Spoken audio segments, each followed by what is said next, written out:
All right, sorry, everybody.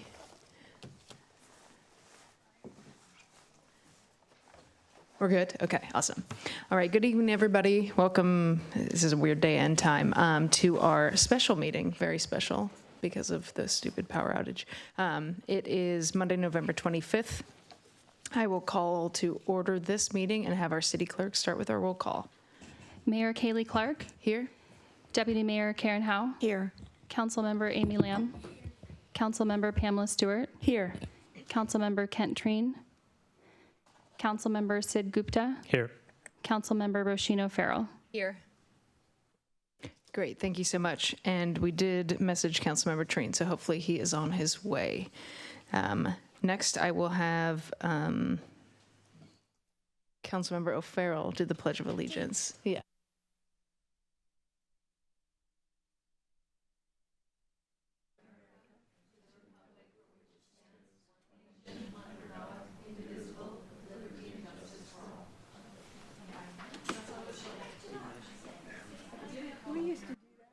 Yeah.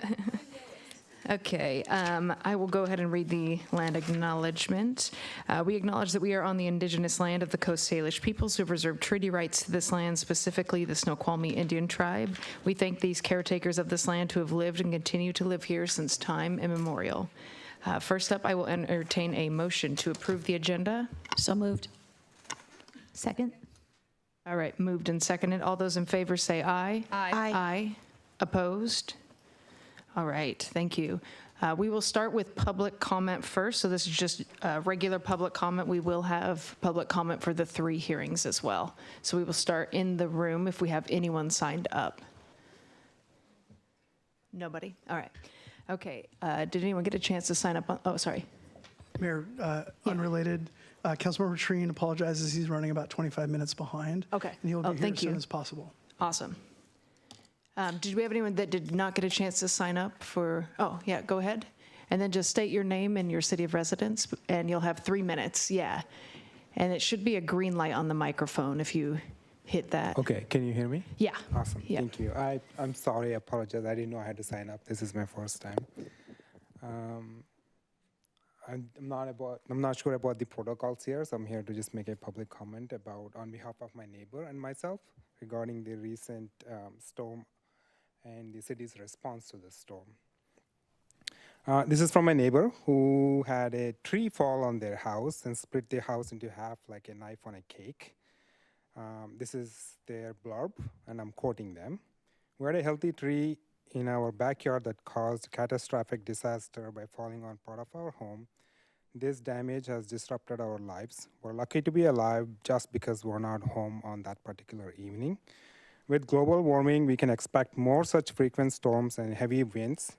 We have so many trees in around our neighbor's yard and our yard that could potentially pose danger in future. Can city publish a notification to all homeowners to have their trees reviewed and also cut down the trees that could potentially damage homes and disrupt lives easily instead of going through an elaborate process of seeking approvals?" This is my statement. First of all, I want to start by saying thanks to all the frontline PSC workers working overtime with minimal rest and helping us get back, have power. While their heroics are appreciated, I'm here to express my deep concern regarding the city's recent handling of the bomb cyclone event and the overall preparedness for the natural disasters. The delayed response and apparent lack of coordination between the city, county, and state agencies are alarming and put our community at unnecessary risk. It took 3 days for our city to declare an emergency and seek assistance from our county and state agencies. This delay is unacceptable in a crisis situation. Furthermore, when the city was asked what potential assistance would it get from the state after declaring emergency, the city responded in one of the Facebook posts, and I quote, "We're not sure what kind of assistance we would get." This indicates a disturbing lack of understanding of emergency management protocols and resources available to our community. The disconnect between local and state level responses was highlighted by the governor's statement saying, "We're closely monitoring the situation while waiting for local officials to ask for help." This is kind of like saying, well, my neighbor's house is burned down while I was watching because they didn't ask for help because they were busy trying to put out the fire. I'm here to, past is past. I want to focus on the future. In the light of these events, I'm here to respectfully request answers to the following. What specific steps is the city taking to improve its disaster response? What measures are being implemented to ensure faster decision-making in declaring emergencies and seeking assistance? How will the city improve its communication with residents during future emergencies rather than residents have to resort to Facebook or rumors or whatnot? Is there a plan to educate city officials and staff about the resources available from county and state agencies during disasters? Thank you. Thank you. And please feel free to email the rest of your questions in. Oh, you did? Okay. And you said nobody online? There was one pre-registered caller who didn't specify which comment period, so I'll just ask that they raise their hand if they'd like to give public comment, general public comment. Great, thank you. Okay, we do have one online caller raising their hand, two of them, one moment.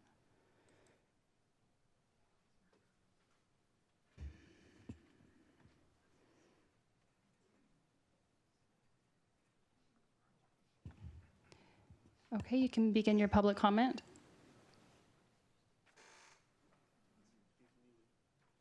Oh, we can't hear you, Mr. Stickney.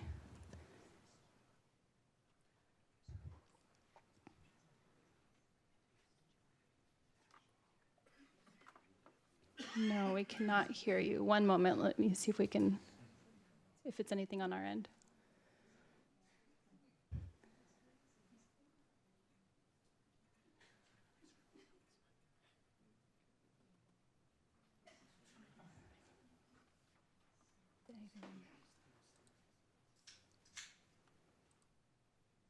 Okay, can you try to give your comment again? Yep. Oh, there we are. All right, we can hear you. Okay, cool. Hello, City Council and many friendly faces in the room that I've seen over the years. This is Paul Stickney. And comment tonight is going to be sort of off script, only a little bit on script, and some extemporaneous stuff about the comp plan that I think underlies everything else. And I've been espousing with my written comment on the Civic Web, verbal comment at meetings, and with several other people from the public who agree that we should alleviate what I call citywide housing imbalance, or CHI. I'm really looking at a tri-ideological solution that I think will draw folks from those that really wanted almost no growth to those that tried to minimize growth for a long time, and those that go with optimal growth. Why? Because it can be net positive, low impact, to add enrichments that are financial, quality of life, social fabric, and environmental. I saw a couple articles from Sightline, and I'm going to send them, and it is very interesting. I'd like to read a couple quotes. These just came out just this last week. This is from Michael Anderson, who's the director of Cities and Towns. Here's a couple snippets he said. There is indeed a vast iceberg hidden beneath the surface of Cascadian housing politics, but it's an iceberg of voters who quietly support politicians that offer practical answers to housing shortages. And I don't believe this comp plan, with its affordable housing and future missing middle housing, isn't practical on either of those fronts. The second quote he said is, in race after race, people keep electing pro-housing politicians. Contrary to some misconceptions, most voters seem to understand housing is good. I haven't been talking about expanding the circle of housing in Sammamish. In fact, the city has shrunk the circle. You have no idea how much. That's for another conversation in a one-on-one meeting of what King County would have allowed to where we are now for a single family. What I'm working on is filling in that circle. And what we don't have enough of, besides affordable housing, which we all know, is market rate housing from 500 to $1.4 million, and some high-end condos and townhomes. And what I said last week is absolutely accurate. The effect of enabling around 8,000 houses over a 10 or 20-year period will have less impact than building 2,000 single-family homes. Appreciate the chance to speak. Thank you. And that was it, correct? Actually, we have one other, Okay. oops. One other online Great, thank comment. you.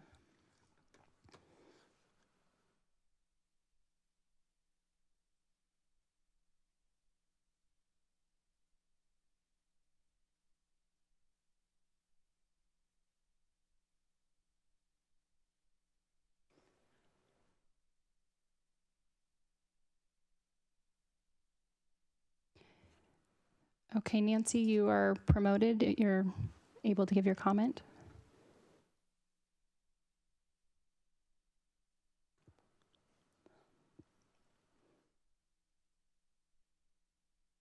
I'm not sure if this was for the budget public Yeah, hearing she had her hand portion. raised. Okay. Nancy, can you Oh, hear she us? just declined, so I think she Oh, okay. decided not to speak right now. Okay, that's all the public comment online. Great, thank you. Okay, council, next up, I want to entertain a motion to approve the consent calendar. So moved. Second. All right, moved and seconded. Any questions or comments on any of the items? All those in favor say aye. Aye. Aye. Opposed? All right. Okay, proclamation for Small Business Saturday. Councilmember Gupta. Proclamation for Small Business Saturday.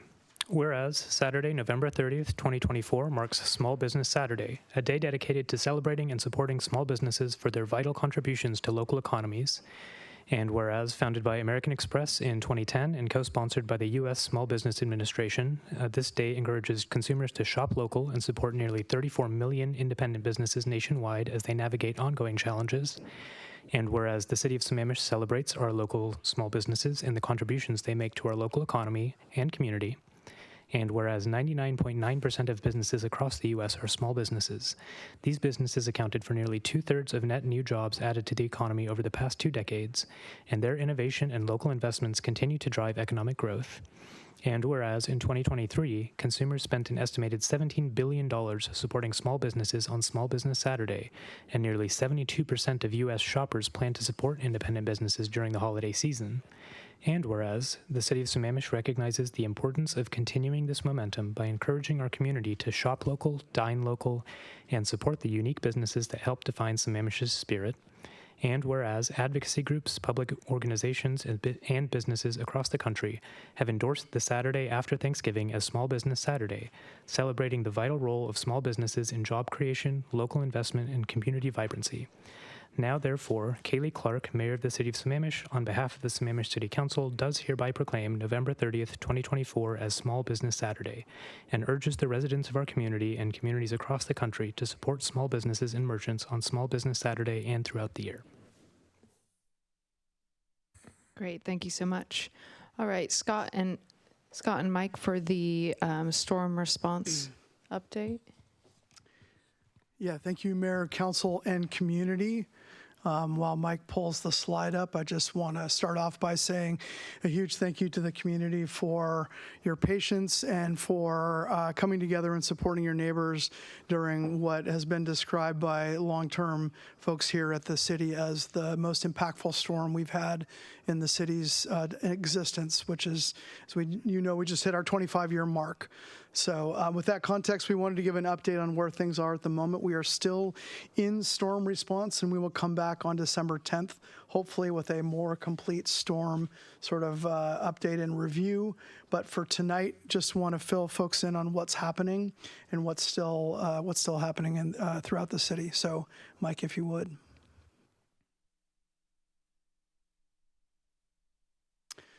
So we started out preparing for the storm last Tuesday. Our crews prepared by checking all the heavy equipment, gassing up the portable generators, the chainsaws, and other related equipment. We had the message boards, barricades, and sandbags all set up and ready to go at our maintenance and operations center, and we fueled everything up. And I signed an emergency internal order with our employees to move crews to emergency standby and up to 24-hour shifts if needed.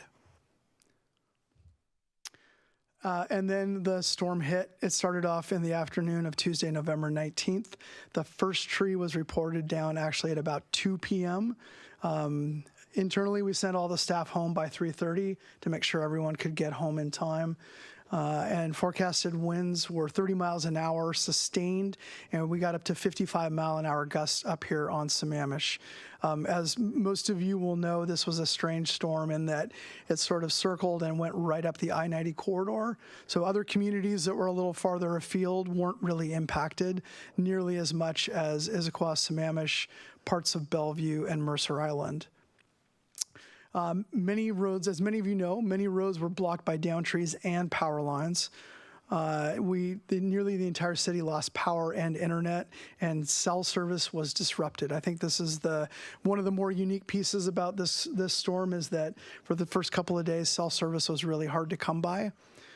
And then Eastside Fire and Rescue reported over 750 emergency calls in that 5 to 9 p.m. window on Tuesday night alone. I just wanted to put some pictures of just a few pieces of downed trees and damage that we've seen throughout the community, and we do understand how impactful all of this is. Even if your home wasn't hit by anything, your neighbors probably were, and we do understand that there's a lot going on here. Next slide, please, Mike. So what are we doing? Crews are working every day to remove downed trees and debris.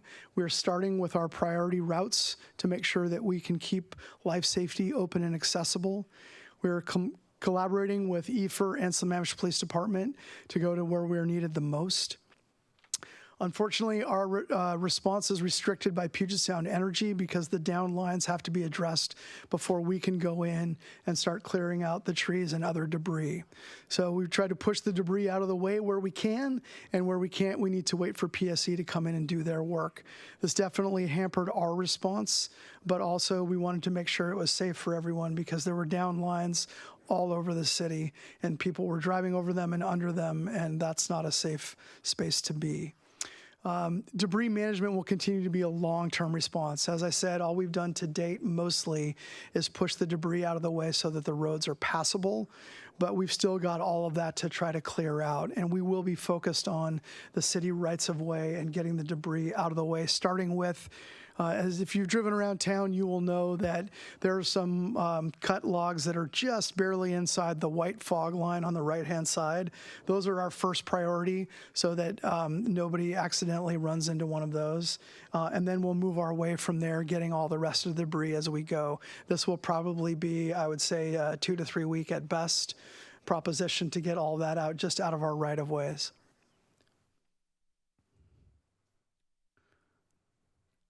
Just a little more debris. I will say the other thing that really hampered everything is because the lights were out throughout the city and throughout our neighboring cities, it was very difficult to try to do any work at night because we just don't have the kind of lighting needed to be able to do night work when there is no ambient light whatsoever. So you can see a little bit of that here. And then City Hall, sorry, Mike, go ahead. And then City Hall has been open as a warming / charging / internet center since Wednesday morning. Starting these two pictures that you're seeing here was Thursday. This was our peak day. We had at any one point in time around 250 folks in trying to warm up, charge up. One of our crew members had a great idea to try to get a food truck in, and so we had food trucks arrive on Thursday afternoon and again on Friday to provide people an option for hot food, especially knowing that a lot of folks didn't have the ability to cook at home. We've pulled every chair, table, and floor space out to put it out here. You're seeing the remnants of it. We've moved a little bit out of the way, but not too much. We've been providing water, coffee, cocoa, tea. Some folks have dropped off some snacks and games and puzzles for kids. I want to give a very nice shout out to the Skyline High School Robotics Club, who came in Saturday and Sunday afternoons to help entertain kids and work with Legos and give them something to do other than annoy their parents because they couldn't be at home. And we had attendees come and charge their medical devices, battery packs, and portable charging devices to be able to go home and get through some cold nights. We really do appreciate all the kind words from folks that have come in. We understand that this is a frustrating time being without power for that length of time. That's not easy for anyone, and I know everyone did a great job with a lot of patience here inside City Hall. Got to meet a whole lot of folks and have them say this is the first time they've been in City Hall. And if that's the first time you've been in, then that's what we're here for sure. So I want to say thank you to everyone for your patience there. This is just our internal service request map. You will see that there are 227 service requests created starting on the 19th through today. Most of them are down trees and down tree and power lines. However, what you're not seeing here is some of these are multiple trees. And really, if we were to do this and we could do it perfectly, each individual down tree would be its own service request. So this doesn't really closely capture all of the requests that we have for service around the community. And so again, this is going to be a long-term cleanup for the community as we go forward. These are current streets that are either closed or compromised, and by compromised it means that PSE is still working. And for instance, on 20th, you can see on there just north of Pine Lake, they're having to replace every pole on 20th. Every single pole was impacted to the point where they have to replace them. And that takes more time than it is if they just need to put the pole back, just straighten it. So you can see on the map that these are spots where they're trying to get out of the way when they're not working on the lines, but when they are, the road will be closed. We just want to be clear that this is important, necessary work to get the power up and sustainable. So just to let everybody know this is still going on out in the community. And Sammamish has some amazing parks, and we did take quite a bit of damage to our parks. Trails, bridges, docks. Our secondary priority to life safety is to ensure that our streets are open and safe. And so our parks have to get put on a back burner because we are asking our parks crews to come help us clear roads and rights of way for right now.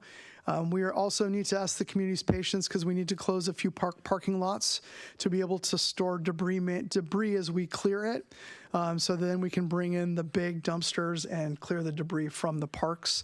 It might be a few weeks before a couple of parks are open. However, there are a few parks that have been inspected and are open. Otherwise, any other park that's not listed on here is closed until further notice, until we can get out and inspect and make sure that it's safe.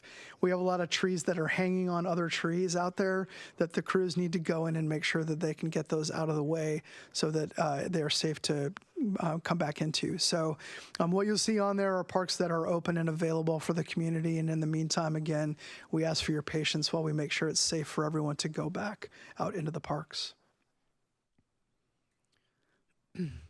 This is a couple of pictures of parks. On the left, I believe that is Englewood Middle School field. The center is Sammamish Landing Park, where the dock is separated from the pier, if you will. And then on the right is the big old pavilion at Beaver Lake Park. A tree fell on the top of that and punched through, so we're going to have to go in and replace that giant beam on the top there. Has to be replaced. So even when parks do open, you can see all the debris on the outside of that. There will be some spots that will be roped off for the time being until we can get repairs made. Here's just some more pictures. I believe that the two on the right are Beaver Lake Preserve. We had over 50 trees go down, and we've got some of the boardwalks that were impacted out of the preserve. So again, there's been a lot of damage, not just on the roads, but also to our parks and other open space and street trees. As was mentioned earlier by a resident, we did issue an emergency proclamation And that allows the city manager to aid in the response to the storm, and that's for additional supplies, equipment, and services that we need. It allows me to quickly sign contracts so that we don't have to necessarily wait to the next council meeting to be able to approve contracts, so that we can respond as quickly as possible.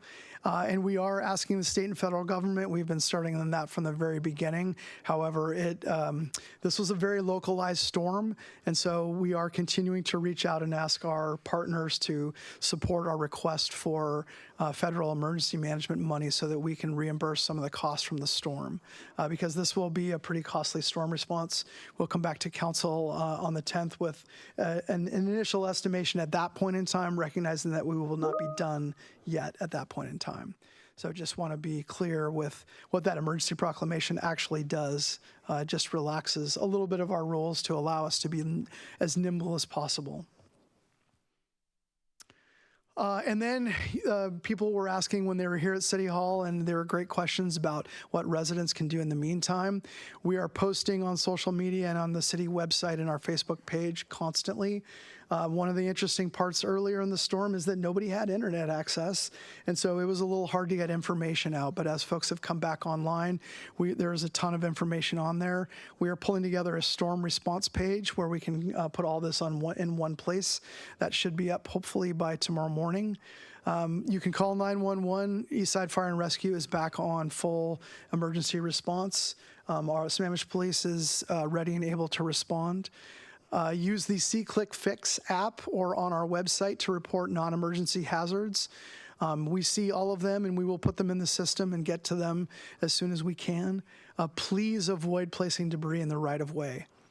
There is, for the next 2 weeks at a minimum, Republic Services will take an additional 96 cubic feet of material for yard waste pickup, and we would ask that you utilize that. And we are utilizing expedited permitting for storm-damaged building and trees. I want to be really clear with everyone that you do still need a permit if you need to take a tree down. I understand if it's already down, there's nothing you can do about that, but we don't want to have folks just take down trees without city staff being able to at least review and make sure that that's a tree that needs to come down. And again, we want to make sure that you can get, if your home has been damaged, we want to turn permits around as fast as possible. So we have relaxed some of those to be able to turn permits around as fast as possible. So our team is ready and able. There is a sammamish.us/storm tree removal. You can go on there and fill out the JOT form, and that'll get you started. And we're going to try to turn those around as fast as possible. I do want to be clear too, Mike, 1 second, if you'd go back, please. You can mitigate damage to your structures. That's totally fine in the short term. Tarp on the roof, try to cover things up to the best of your ability so that there's not more internal damage while you come in and get a permit to make sure that we know what's being done to fix it is the appropriate thing. And then next steps, we are continuing to work with Puget Sound Energy and others on the storm-related impacts. We will continue clearing the right-of-way this week, and then again over the weekend. We do need to give our crews a couple of hard-earned days off to rest up because they've been going solid now for, this is day 7 in a row of 10 to 12-hour shifts. And we want them to be safe along with everybody else. Again, residents can utilize additional 96 gallons of yard waste for free this week and next. And we are working on additional debris options for residents like drop boxes. And as soon as we can get that set up, if we can, we will let the community know about that. And again, we'll be coming back on December 10th council meeting with a more detailed report on where we are with storm response. And so with that, council, I would turn back over to the mayor and am happy to answer any other questions that council might have that weren't addressed in the update. Great. Thank you so much, Scott. I think we're all very appreciative of staff. I don't know how many hours have been worked, especially over the weekend. And I don't know, I think I saw at least a few of you here in City Hall as well. So big thank you to all the staff and all the miles driven and all the trees looked at. And yeah, council, let's see, Councilmember Lamb. Yeah, I want to thank Scott and the staff for the amazing job that they did handling the response to the storm. I did hear from King County Solid Waste that they're waiving the disposal fee at our transfer station. The closest one is in Factoria. So if you can take your solid waste or your yard debris from the storm to the transfer station in Factoria, they'll waive the disposal fee for you. Great, thank you. Deputy Mayor Howe? I was just going to ask, did we have any reports of anyone being hurt in the storm? Not to my knowledge, but we also haven't had a chance to do a whole lot of debriefing with our partners. So Yeah, it just strikes me that we're extraordinarily lucky to have gotten through it. Yeah, no, I understand. I understand. Okay, thanks. Yeah, very fortunate so far. All right. Well, thank you so much, Mike and Scott and Greg, even though you're hiding over there. Okay, we'll definitely look forward to seeing those numbers and those costs the next time around. Next up, we do have our public hearing section. So first, Greg, are you and Audrey doing a presentation for the Transportation Master Plan? Awesome.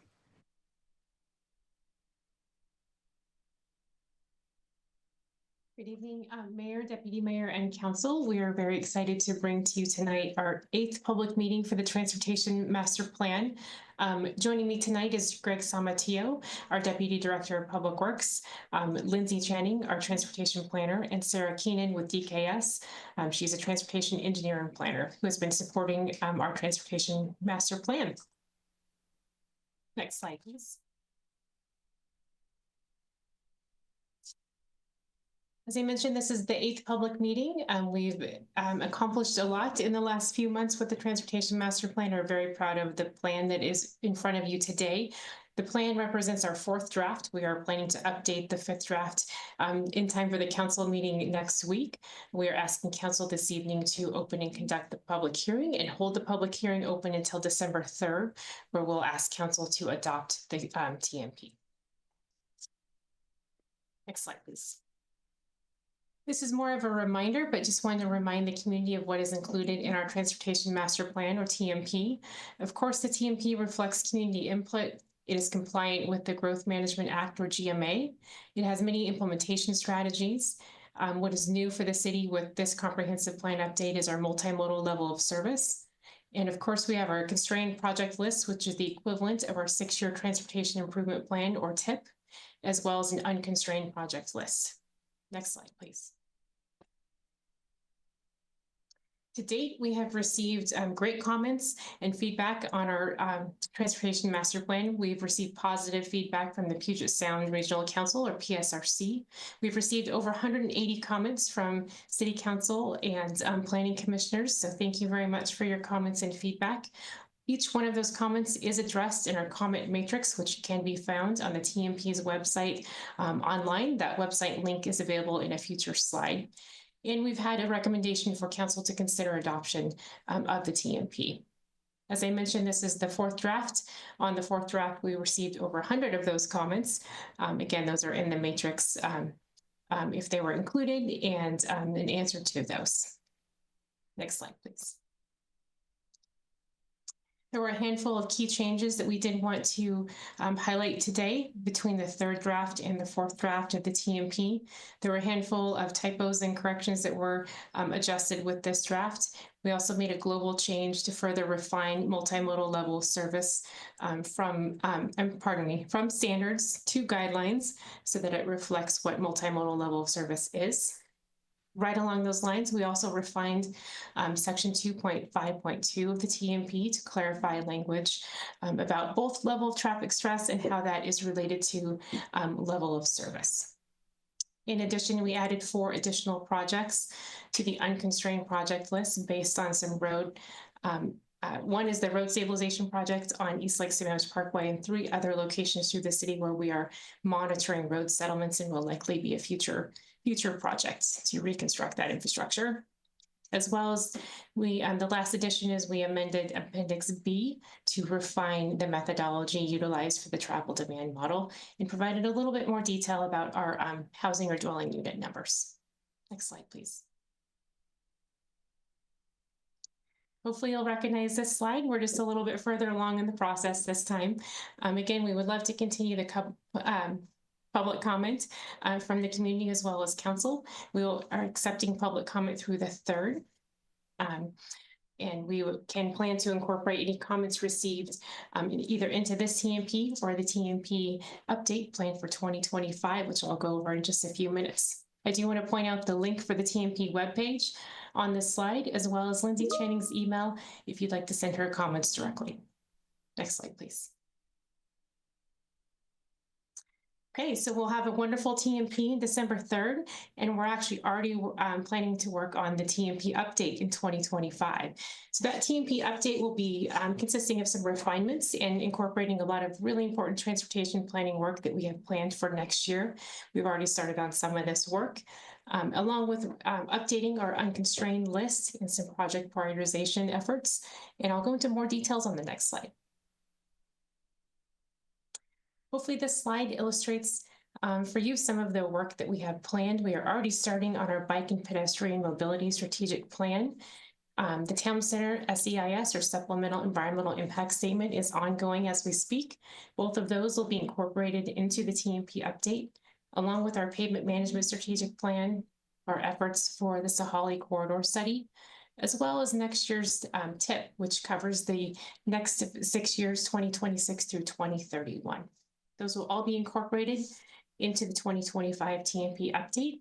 The light boxes that you find at the bottom of your screen are other parallel work efforts. All of those efforts below either will not be relevant to incorporate in the TMP or will be incorporated into future updates. I just wanted to make sure to showcase those. They are all related. Please let us know if you have any questions about the 25 update. But we also wanted to point out that any public comment that we receive on this TMP that we're not able to incorporate, we are saving all of those comments and we can consider incorporating those into the 2025 TMP update. So as you can see from this wonderful schedule that we have for next year, we'll be back to council quite a bit. So we do anticipate lots of opportunities to engage with council and the community over the next year. Next slide, please. With that, we are happy to take questions and would recommend to council that you open and conduct the public hearing. Great. Thank you so much, Audrey. And to clarify, we have not opened this yet, right? I think I'm confused. Correct. Okay. Correct. I know we have like 100 public hearings. Okay. So, council, I am going to open the public hearing for the Transportation Master Plan, and we will start with public comment for this public hearing if we have any in the room, and then we'll move to online. So none in the room for the Transportation Master Plan, and then we will check online. Any pre-registered callers that wish to give comment, please raise your hand. Okay, we have one online caller.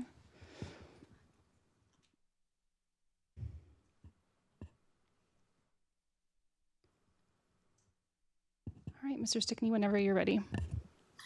Good evening, City Council and staff and all that have worked on the Transportation Master Plan. I have a pretty significant portion of tonight's packet with an EIS comment that covers some history and a different approach to things. And it is in line with my earlier comments. And last week I talked about giving organic catch-up out and a quote of it's never too late to do the right thing. My main radical shift, I will explain in just a sec, but the prior TMP that was not adopted was radically different than was this one. It's in your packet. It was done from 2020 to 2021, night and day. Radically different in overall approach. What I'm talking about, I believe, is bottom up, organically catch up correct. This isn't up to staff to make a decision. It's up to council majority. So the land use in this comp plan, TMP, the comp plan and the TMP match, that there's 2,100 affordable housing units. Well, I assert those aren't practicable, or they aren't practical, they're impracticable. And missing middle housing is quite a ways out in this plan for the next cycle. So if you look on the Civic Web on November 4th, that's an easier way to look at all the components that I commented on in the transportation master plan. But in summary, the alternatives, and I told the Planning Commission they could chuck rocks at me when I spoke there, but I said the alternatives here are really variables, in my opinion. Town center being finished, back to office, and a transit shift.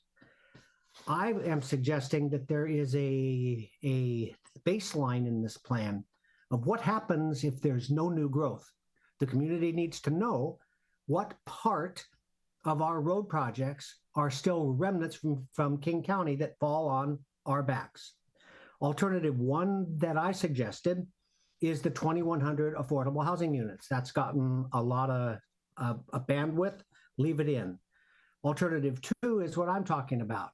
Plan for roughly 8,000 to 10,000 housing units with the impact of about a quarter of single family over the 20-year period. And alternative three is to add more over time to round out housing supplies for balanced, sustainable housing for lifetime and legacy. Then I suggested 9 variables, including town center, redevelopment of existing centers, sub areas, large single family homes, missing middle, etc. I think we're on the wrong path. I think we need to redirect our land use. Okay. Thank you. We have one more online caller with their hand raised. Nancy, I think you might be waiting for the third public hearing. Is that? Yeah, she has her I hand assume? raised. Okay. Yeah, go ahead. Okay. Yeah.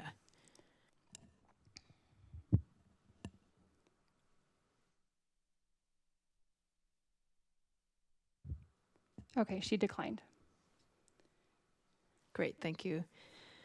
Okay, so Audrey and Greg, I believe this public hearing is open until the 3rd, where we will close it, and that before, of course, the comp plan. Is there anything else you guys wanted to note before I pass it over to council?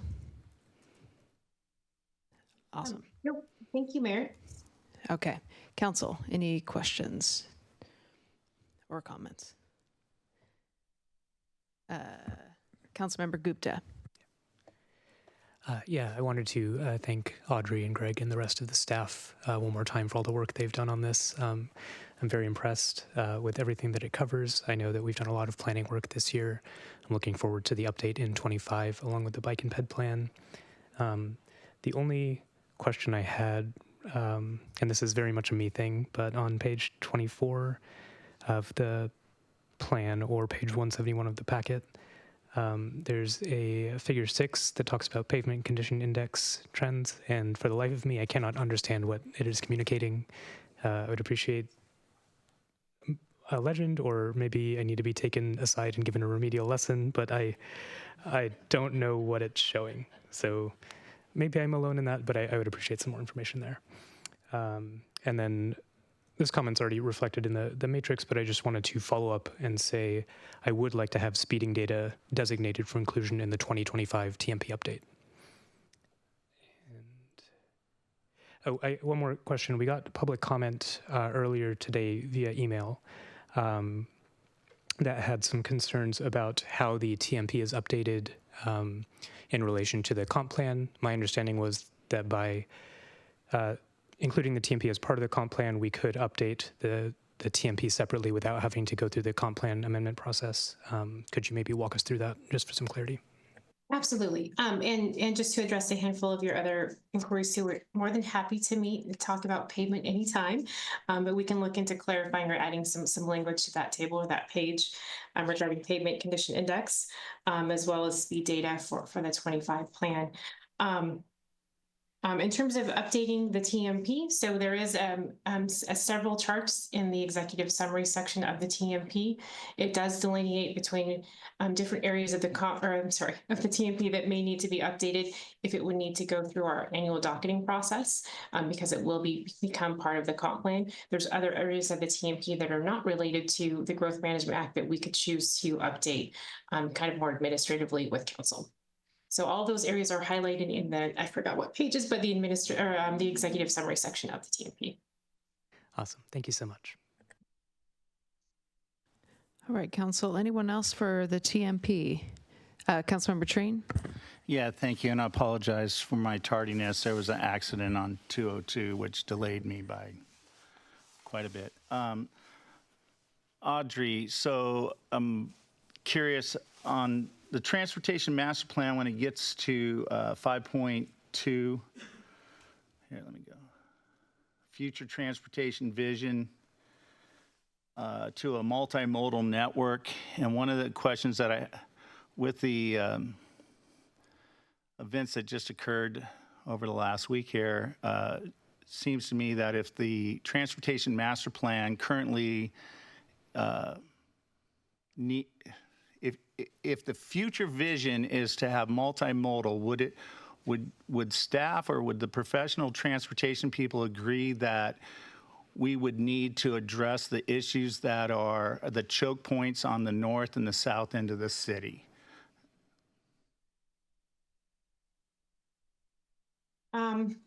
I think that we would always be looking at some points of congestion, regardless of where they are in the city. We do monitor our traffic counts annually as well, and are always looking at different ways to improve circulation and connectivity throughout the city.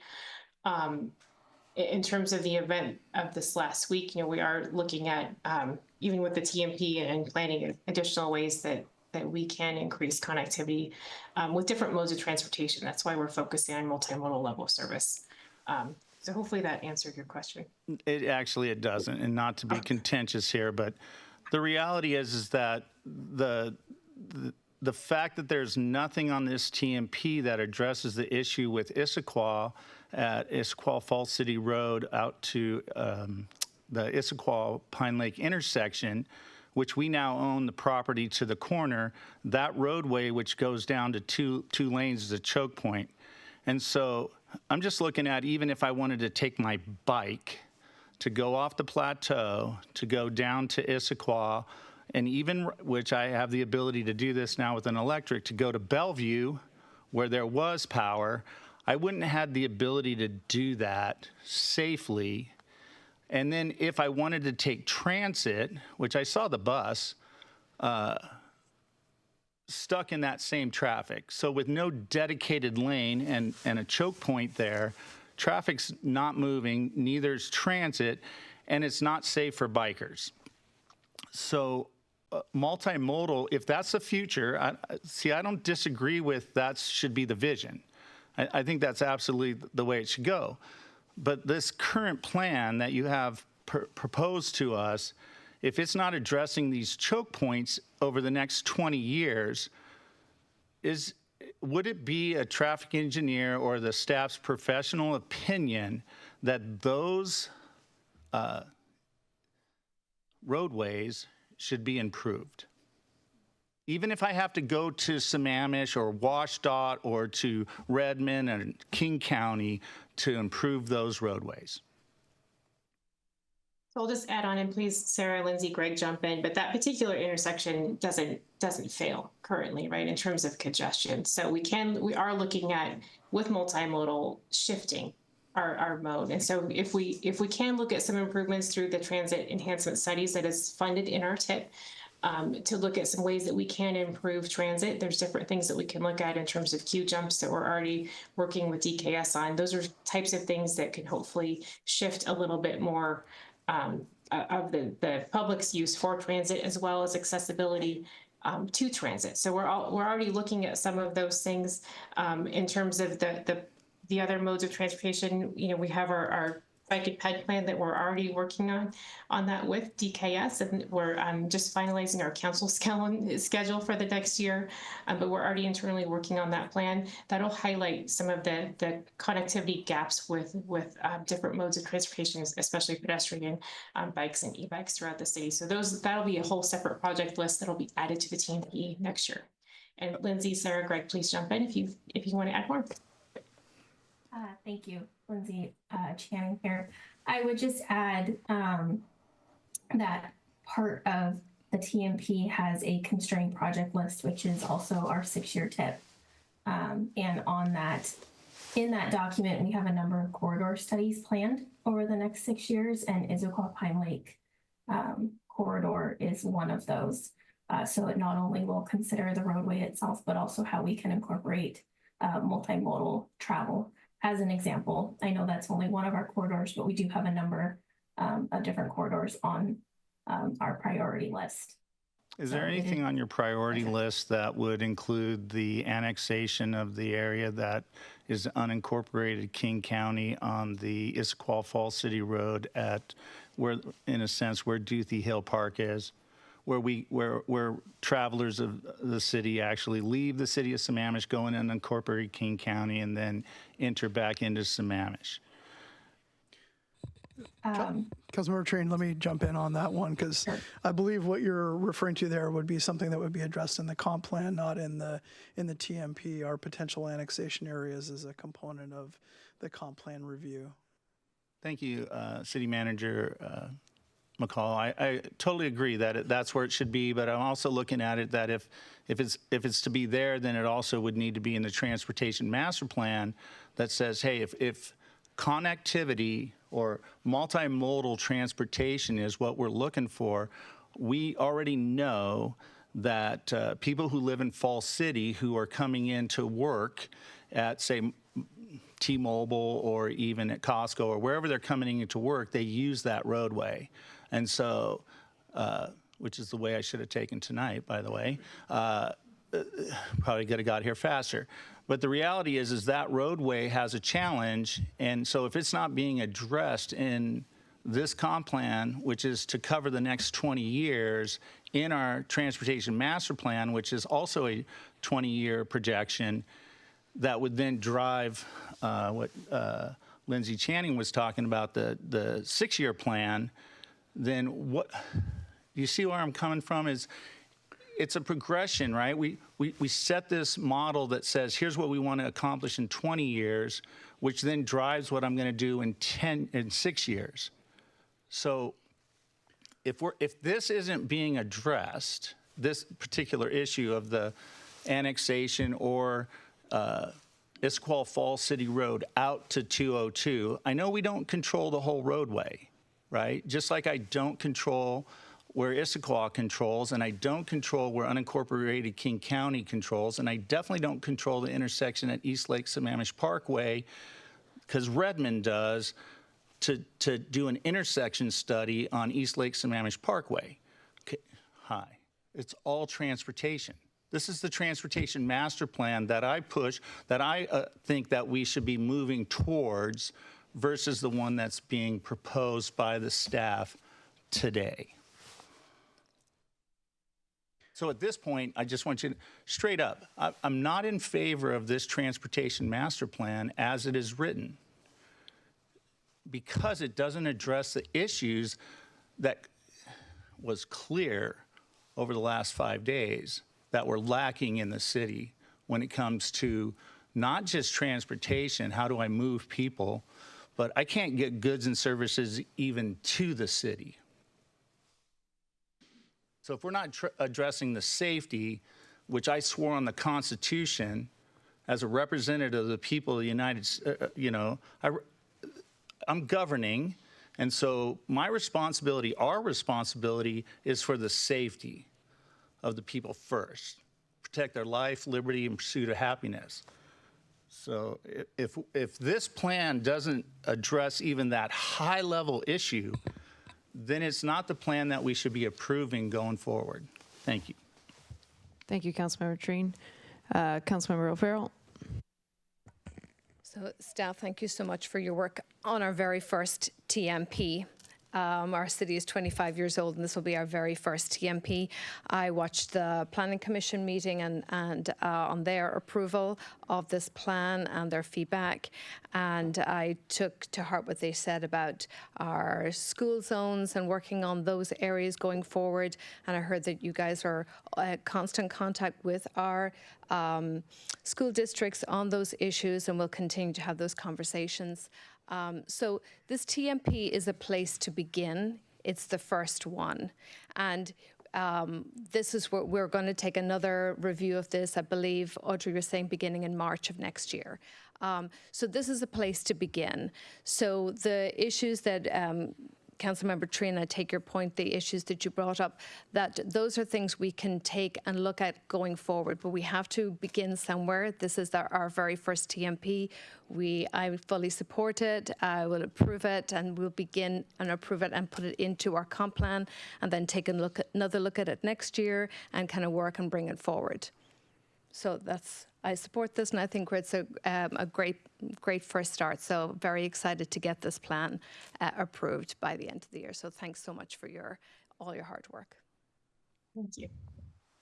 All right, Council. Anyone else? And obviously, we would be hopefully closing and voting on this next week. So definitely, if we have anything from Council between now and then, or the public, I know Greg and Audrey and Lindsay are very excited to answer all your questions. So thank you to the three of you, or four of you. Sorry, Sarah, you as well. Thank you, Mayor. All right, see you in a week and a day. Okay. So next up, we do have our public hearing and adoption of the property tax levy. Okay, so this one is open. I'm going to see if we have any public comments for in the room. And then let's see if Nancy wants to chat about this one. Online, Amber. All right, any online commenters, please raise your hand.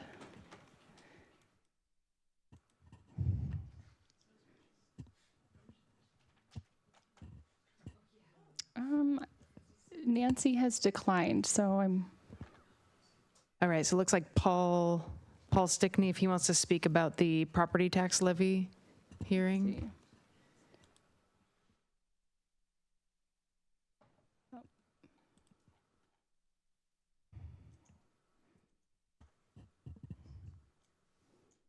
And for those online, the next one will be the budget.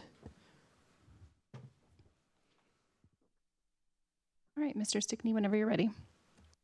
Hello there, Paul Stickney, Sammamish. I actually didn't mean to put up my hand, but I just have one question that I don't expect an answer to, but I forgot the number. About what is the number that the 1% increase generates for the city? Is it something like $325,000 for this year? And that's my question. I'll speak on the next one for the budget. Thank you. Great, thank you. Council, do we have anything for Chris? I'm going to close the public hearing, and then if council has anything, or we can make a motion on that. So before I close, I want to make sure no one else has raised their hands for online. Is that correct? To comment on this?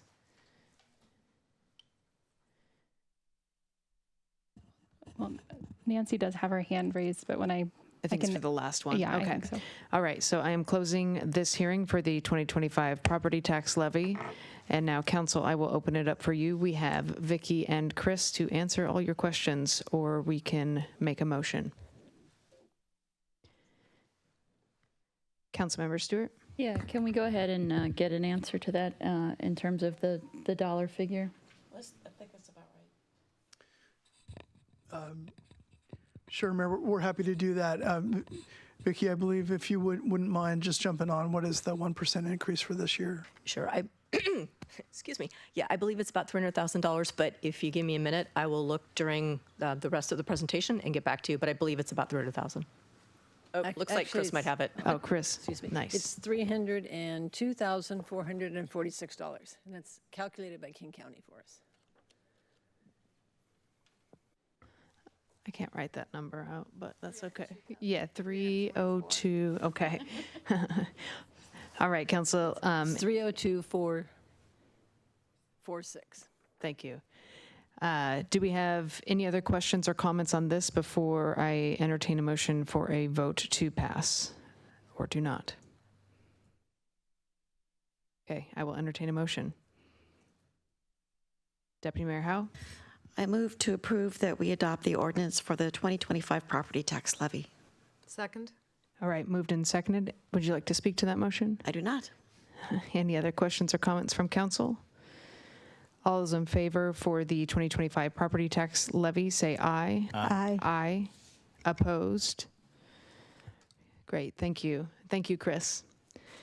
Okay, so the one we've all been waiting for, the public hearing for our budget. So Vicki, I will go to you first for a quick presentation, and then I have an order after that. Okay, and actually I'm going to turn it over to Scott for the first slide before I take it over. Thank you, Vicki, and Mayor and Council. I just want to say thank you to the community.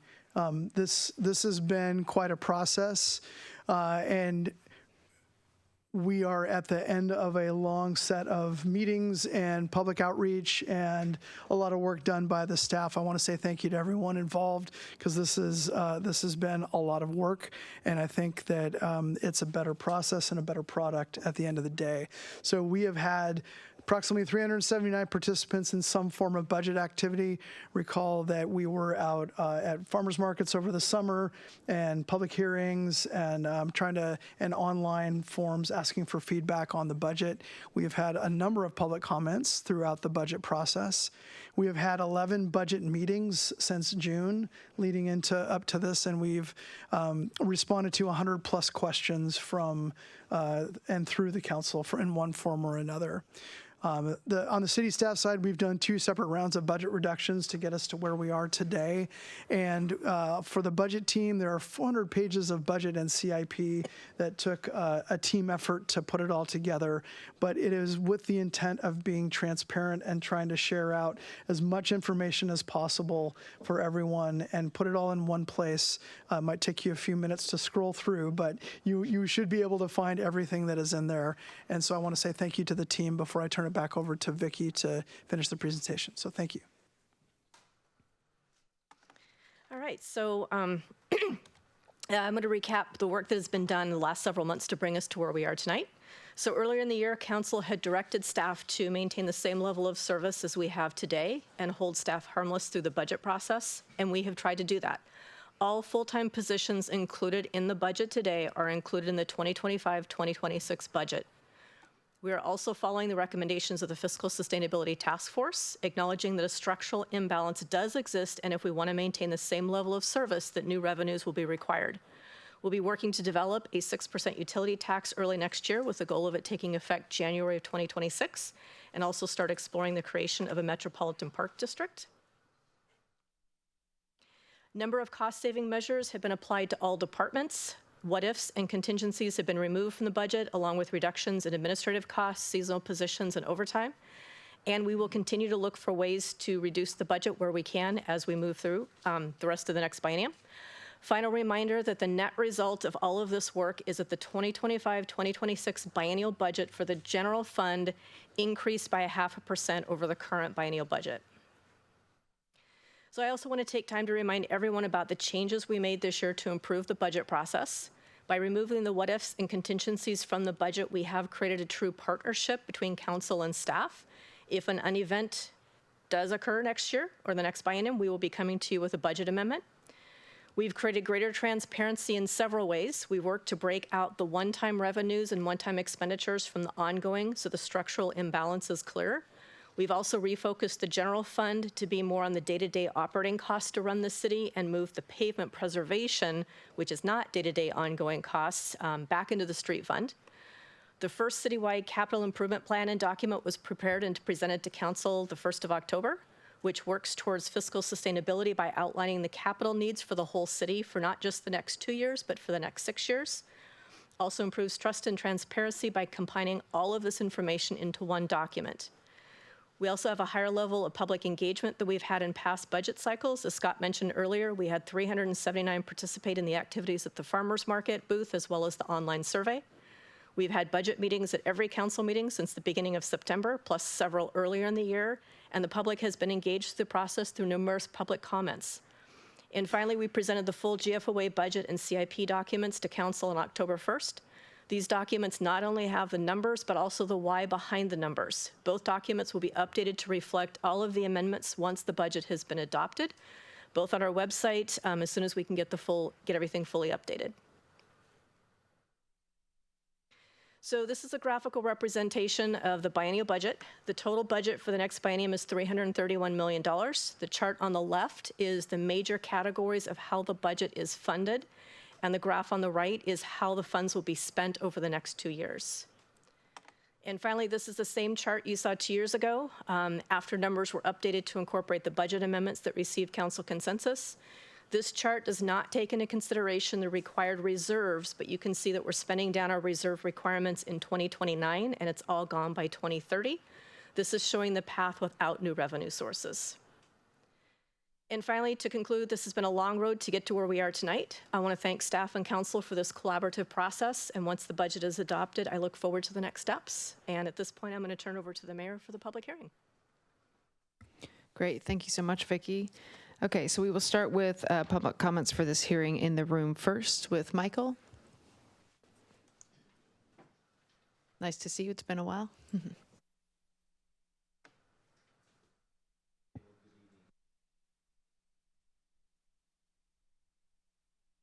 Sustainability, financial sustainability team. Oh, it's not on? Is it on? I'll just get closer.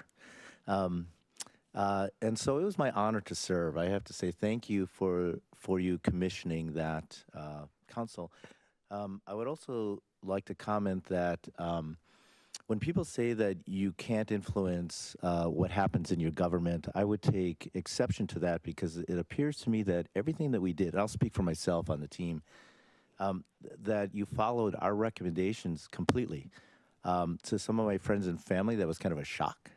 But it was all in there. Even the philosophy that we put forth was in there. So I have to say, you have now proved people wrong if they say that you can't have an influence on your community. So first of all, thank you for that. It shows that our efforts were not in vain. Another point I'd like to make, though, is around the rest of the plan that has to cooperate with the rest of the financial plan.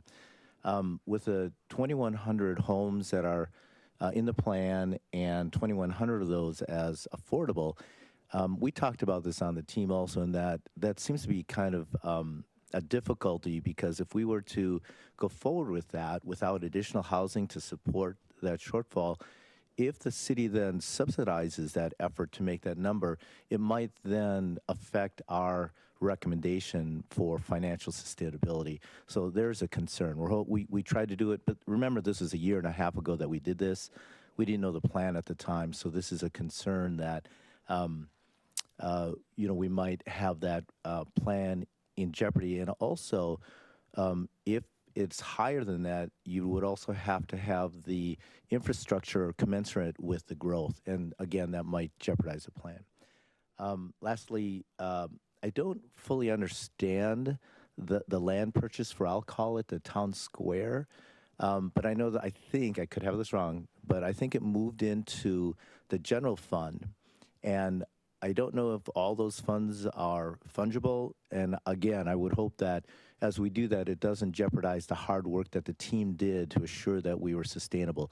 So I know that the wisdom here will reconcile that, but I just wanted to mention that we want to stay solid in our team's recommendation, and we don't want to have to make explanations for things that happen. So I'd like to close with I guess I would call it a request or a recommendation. As the team disbanded, we had offered, and I guess I was speaking for myself earlier, but for the team, I think everybody felt good about what we did, and said that we'd love to help with any type of communication. We thought that if this went forward without full communication of what we did and how it works, and many of us didn't understand how government works when we joined, it became very apparent once we did how things actually worked. If you were to pull us back together, I think you'd get a lot of volunteers that would gladly help. So thank you for your service. Thank you so much. Okay, Hank?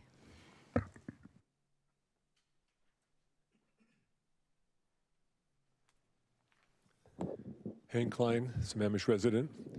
I previously asked the council to reconsider your decision to take $4.3 million from the Parks Land Acquisition Fund to help pay for the $5 million purchase of a 3/4 acre lot adjacent to the city's Notch property to increase the size of a future town square. Your response, okay, let's now take it out of the other park's pocket, the one where the capital improvement plan money is kept, and let's bump it up to $5 million. Well, I don't believe it still makes sense. Let's take a look at the numbers. Councilmember Stewart asked last time where the various dollar figures come from that I cited. City Manager Scott McCall said he didn't know anything about the numbers. Well, they're actually easy to find. $5 million for the acquisition of the 3/4 acre lot is stated in Amendment 5, quote, town square acquisition budget of $5 million, end quote. $1.25 million to buy the 3/4 acre property lot in 2019 comes from King County's Parcel Viewer website. $1.3 million assessed value in 2024 for the 3/4 acre lot, also from King County's Parcel Viewer website. $15 to $20 million to develop the Sammamish Town Square. This is an estimate based on information taken from the City of Redmond's website, where they describe their downtown park. Their expenditures for a similar sized park for demolition, restoration, design, and construction came in at $20 million. And where will that money for Sammamish's Town Square come from? It will almost certainly be taken from the park's CIP again, effectively stopping all improvement plans for East Sammamish and Beaver Lake Parks, as well as trail connections and other projects. Based on these numbers, it's clear that the new proposal is an extremely expensive initiative that is fiscally irresponsible and disrespects our Sammamish citizens. In a previous council meeting, Councilmember Howe said the Sammamish citizens want a place to sit and have a cup of coffee, read a book, or visit with friends. So let's ask them if the city were to take this money from the future parks development to add a town square, it makes sense. And make sure they're also aware that your budget office is saying, quote, the city is trying to reduce expenditures due to the structural budget imbalance, end quote. The fact is, the city already has a plan for the Notch property with its own development for a town square, as well as several other gathering spaces. Sammamish Commons, the community library, community center, library, and numerous parks. And let's not forget the Green Spine, also within Town Center, described on our city's website as, quote, vibrant with ample room for walking, seating, and other amenities. In summary, the city already has a plan in place for a more reasonably priced town square with ample amenities to meet the needs of our public. In the face of current budget constraints, don't dramatically increase the city expenses for marginal improvements while also reducing future park development against the expressed interests of our community. Thank you. Thank you. It is now Nancy's turn.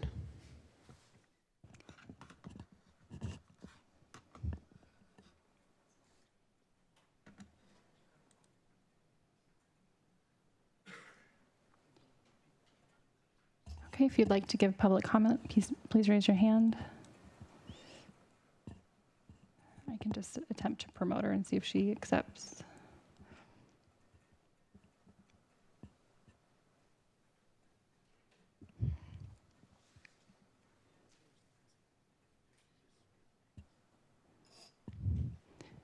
Okay, Nancy, whenever you're ready.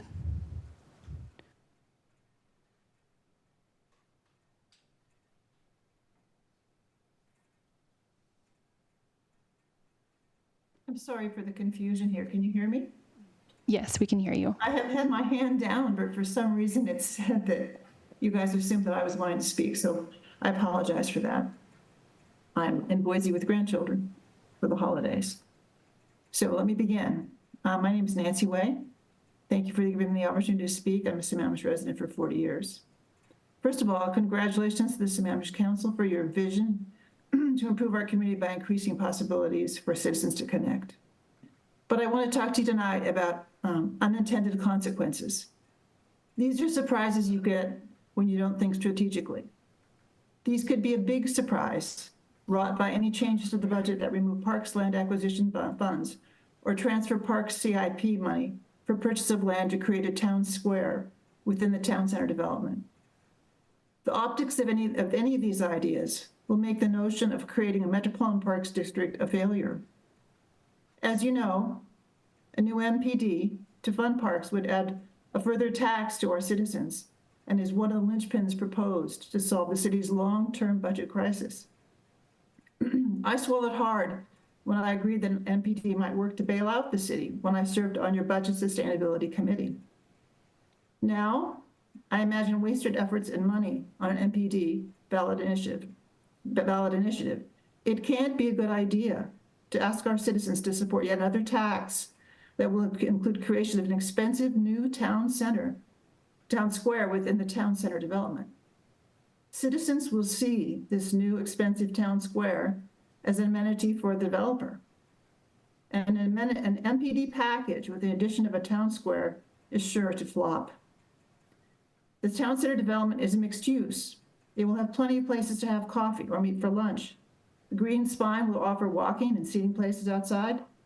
Sammamish already has excellent community gathering places at the Commons, the Central Washington Campus, the Y, the library, and an existing variety of city parks with more improvements planned with our CIP bent monies.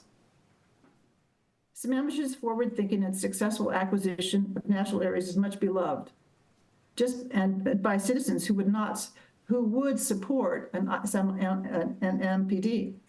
But tinkering with it in this way to benefit a developer is going to make people who are already turned off even more turned off. And this is going to escalate more as more people find out about it. So indeed, when that happens, where is your support for an MPD going to come? I want to continue to inspire you to continue with the city's tremendous track record with acquisition of natural areas. Let's look at our land acquisition budget to do some more tangible things like we do with our CIP. Purchase properties that will link our existing trails, protect corridors along streams and wetlands, and connect our precious wildlife habitat areas. I sincerely ask you to reconsider your votes to transfer any funds out of our parks budget. Thank you. Let's just continue with online, and then we'll go back to the room, so you don't have to go back again, if that's okay. Any online callers, please raise your hand.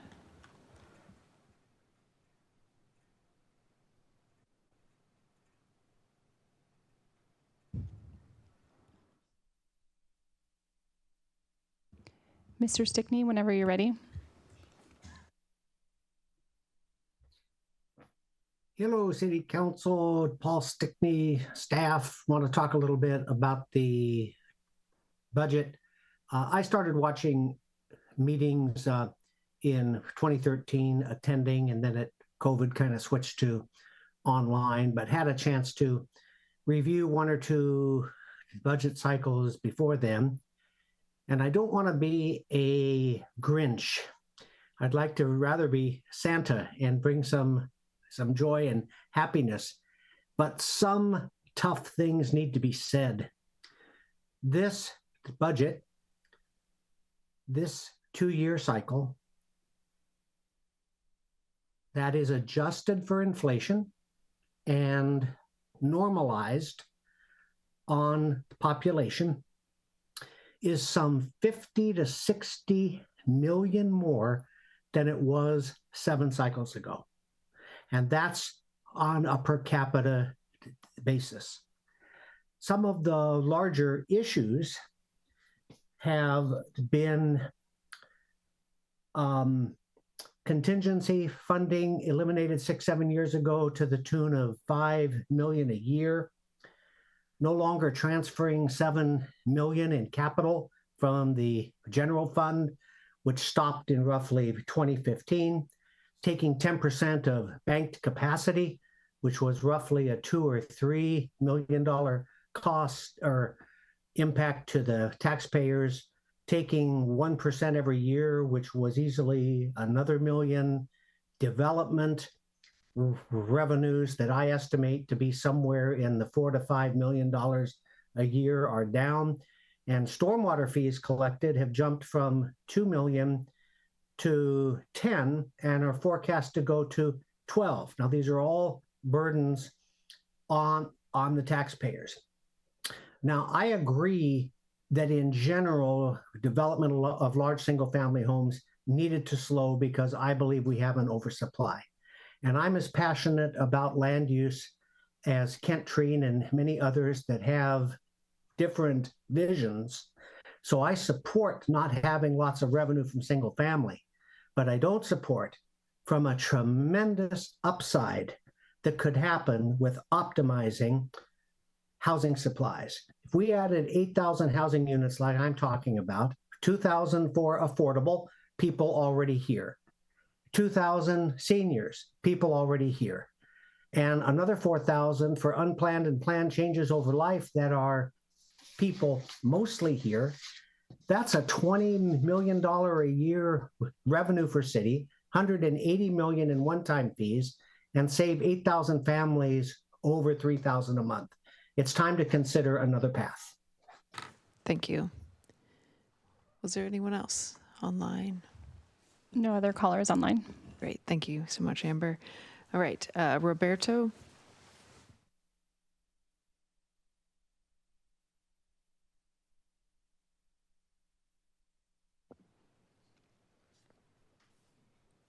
Roberto Ruiz, Vice Chair of Parks and Recreation Commission.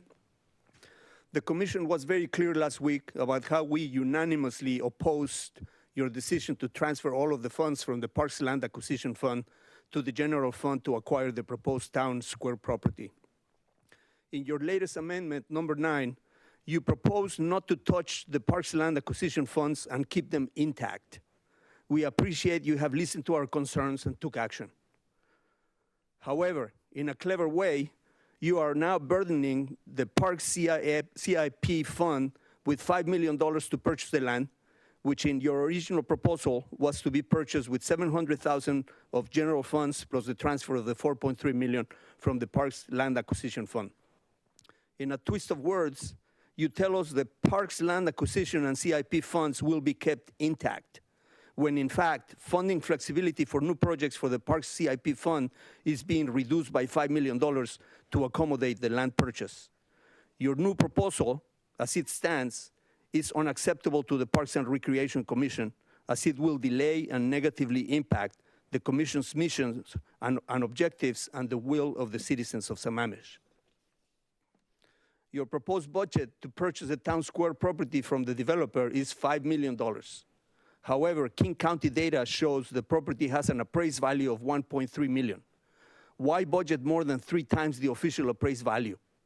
Furthermore, and also troublesome, it is unclear where the money for the development of the town square will come from, because as we heard from your budget presentation last week, there are no funds to do that.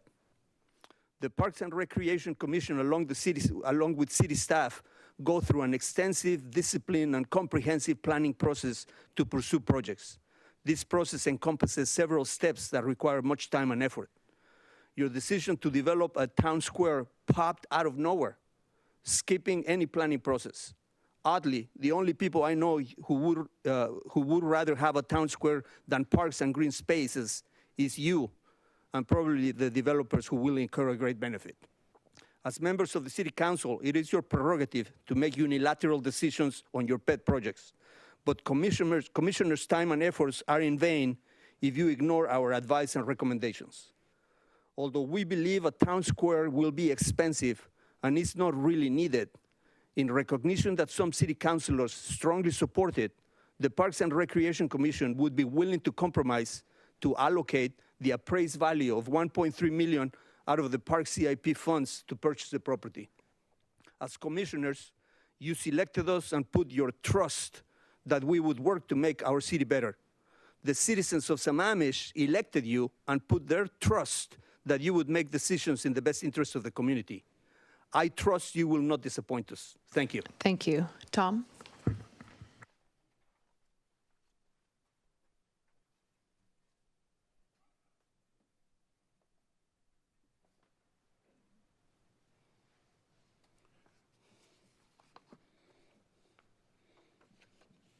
Is this on? Is this on? Okay. Good evening, Council. My name is Tom Odell. I'm a 35-plus year resident of the city of Sammamish, former mayor and 9-year council member. The City Parks Pro Plan makes no mention of any public park in the town center other than the proposed green spine. There has been no public process or feedback to the Parks Commission on its purchase or for the creation of a town square. Importantly, the Sammamish Parks Commission, as was recently expressed, was unanimously opposed to this project. The original town center plan passed shortly after I joined the Sammamish City Council in January 2010. One of my first votes as a new council member called for a green spine, which was part of the development and was to be completed by and maintained by the developer. The currently proposed town square, never in the original concept, would be a significant change to the 2010 town center plan. Given the existence of the large upper and lower Sammamish Commons Park, as well as the proposed Beaton Hill Park, which are immediately adjacent to the south side of town center, the need for this additional public amenity is highly questionable, especially in a time of increasingly constrained operating and capital budgets. This project would do absolutely nothing to enhance city revenues, but would increase ongoing operating expenses in perpetuity. It would, however, be a major amenity that would create a financial windfall for the owners of the property immediately adjacent to Town Square. The proposed purchase of this property from the Town Center developer for $5 million, as currently proposed in Budget Amendment 9, would come at the expense of the city's rapidly declining ending fund balance. The $5 million also does not account for any development or recurring costs, which will be significantly additive. It also removes a parcel from city tax rolls. Development cost for the project is highly uncertain. However, I'm told that Redmond's total ending costs for their similar project approached $50 million. Our cost for a similar project in Town Square would likely be at least $15 to $20 million if we are lucky, and much more given our city's recent experience with road construction. I'm not an attorney. However, in my mind, there's a question of whether this proposed acquisition of property borders on or perhaps crosses the gift of public funds line if you consider the significant positive effect on the values of the adjacent property. The optics of this proposed acquisition are not good and could be illegal. I ask that Amendment Number 9 be amended to reinstate the park CIP land acquisition dollars removed in Amendment 5, and that the Town Square project also be deleted from the 2025-26 budget, and that the $5 million in question remain in the ending fund balance. Thank you. Thank you. Debbie?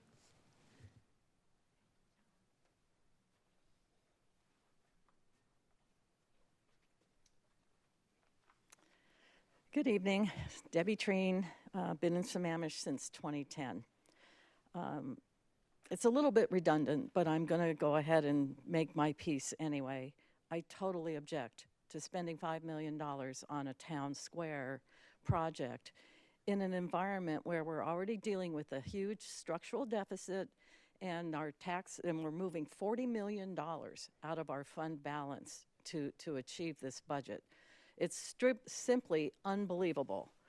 The other side of this is that there hasn't been an open public process. I don't know where that project came from. The Parks Commission has dealt with all the other park projects that have been brought forward.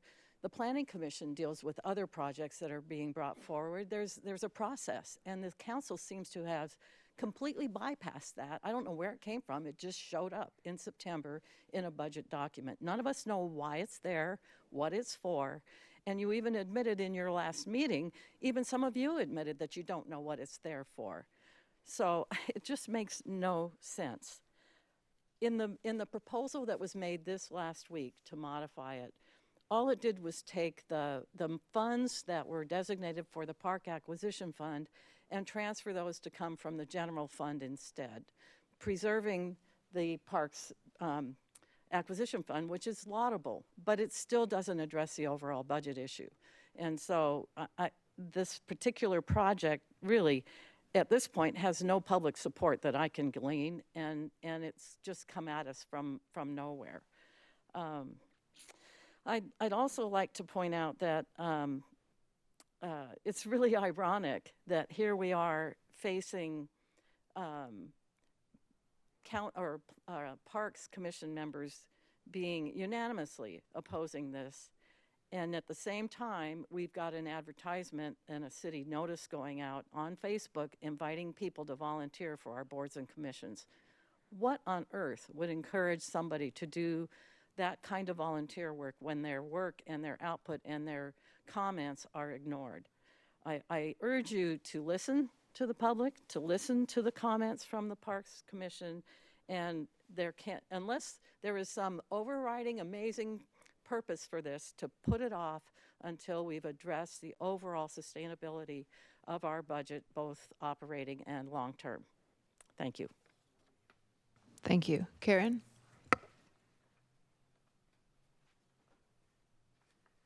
Hi, Karen Herring, Sammamish. This is my least favorite place to be.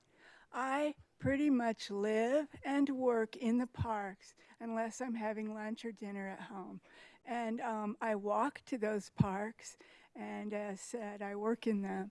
And I want the parks to have all their money. That's what my taxes went to that fund for. So leave it alone, please. Ditto everyone who said anything about it. The first commenter here tonight was speaking about the tree that fell on my neighbor's house.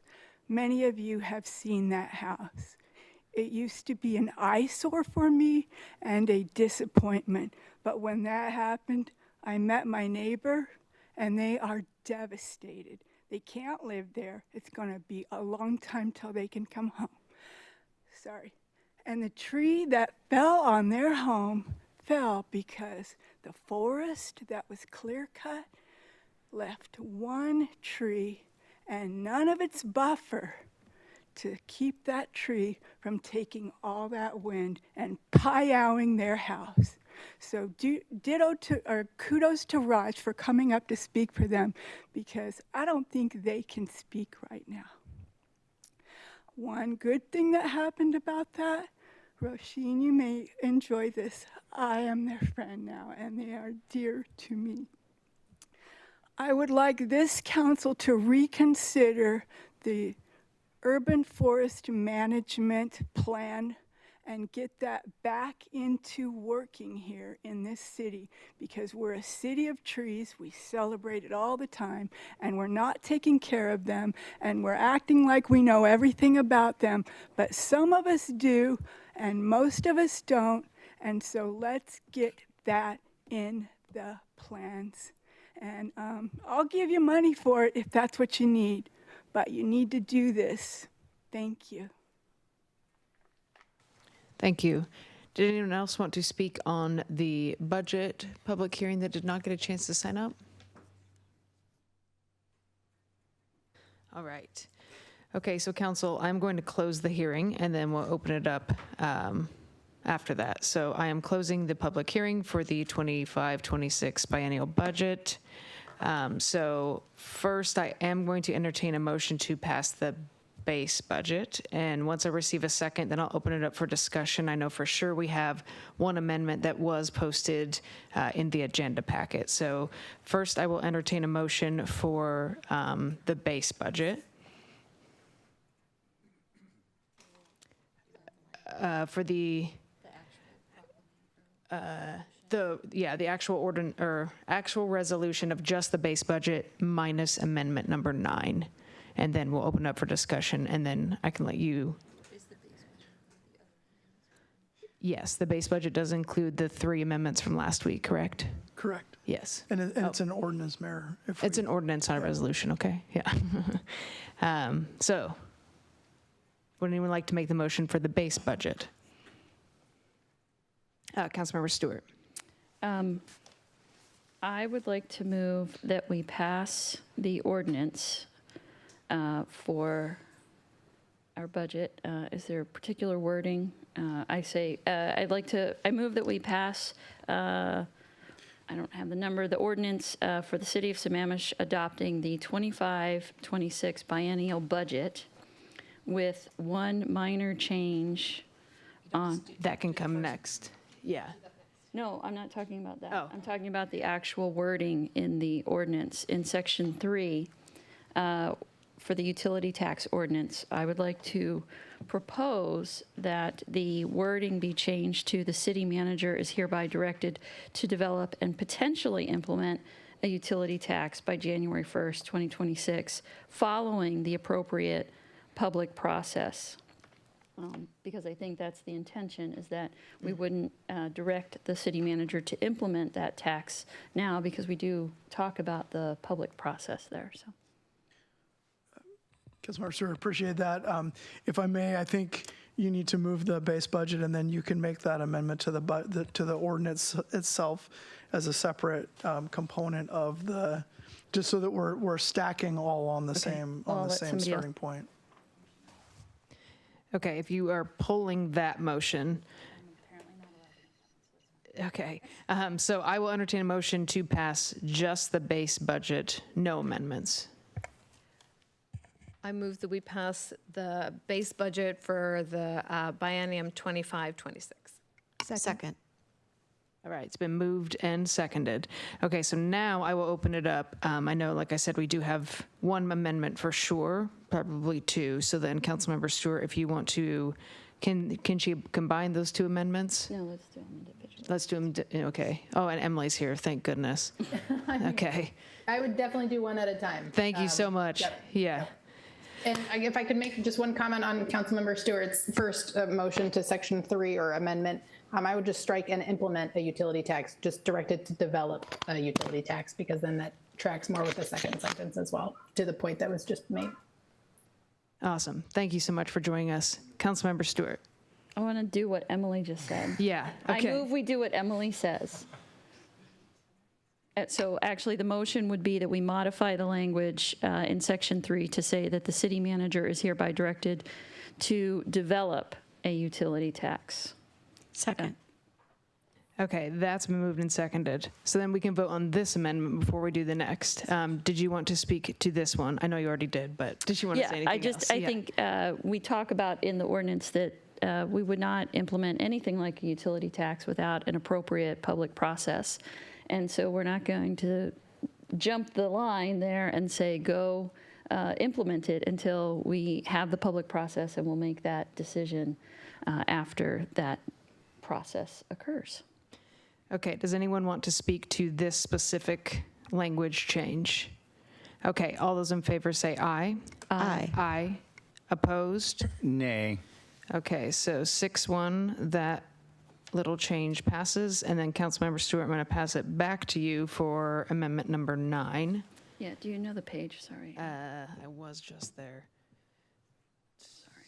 No, you're good. 1544, thank you. You got it? Okay, yeah. So I move that we return the Parks CIP land acquisition dollars as shown in the original budget that were previously reallocated under Amendment 5, and instead allocate the town square project primarily using the Parks CIP existing fund balance. Second? Okay, that's been moved and seconded. Please go ahead. Yeah, so I'd just like to speak to this.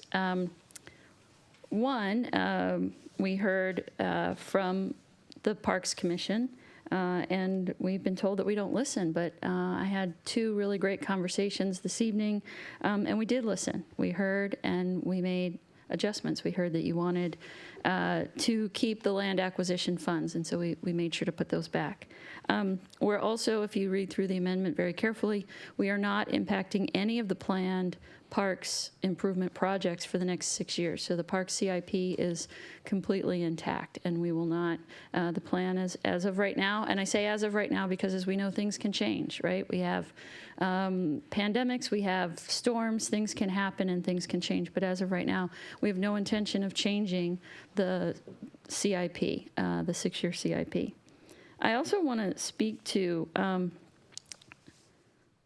the fact that we do have to look very broadly across all of the decisions that we have to make here.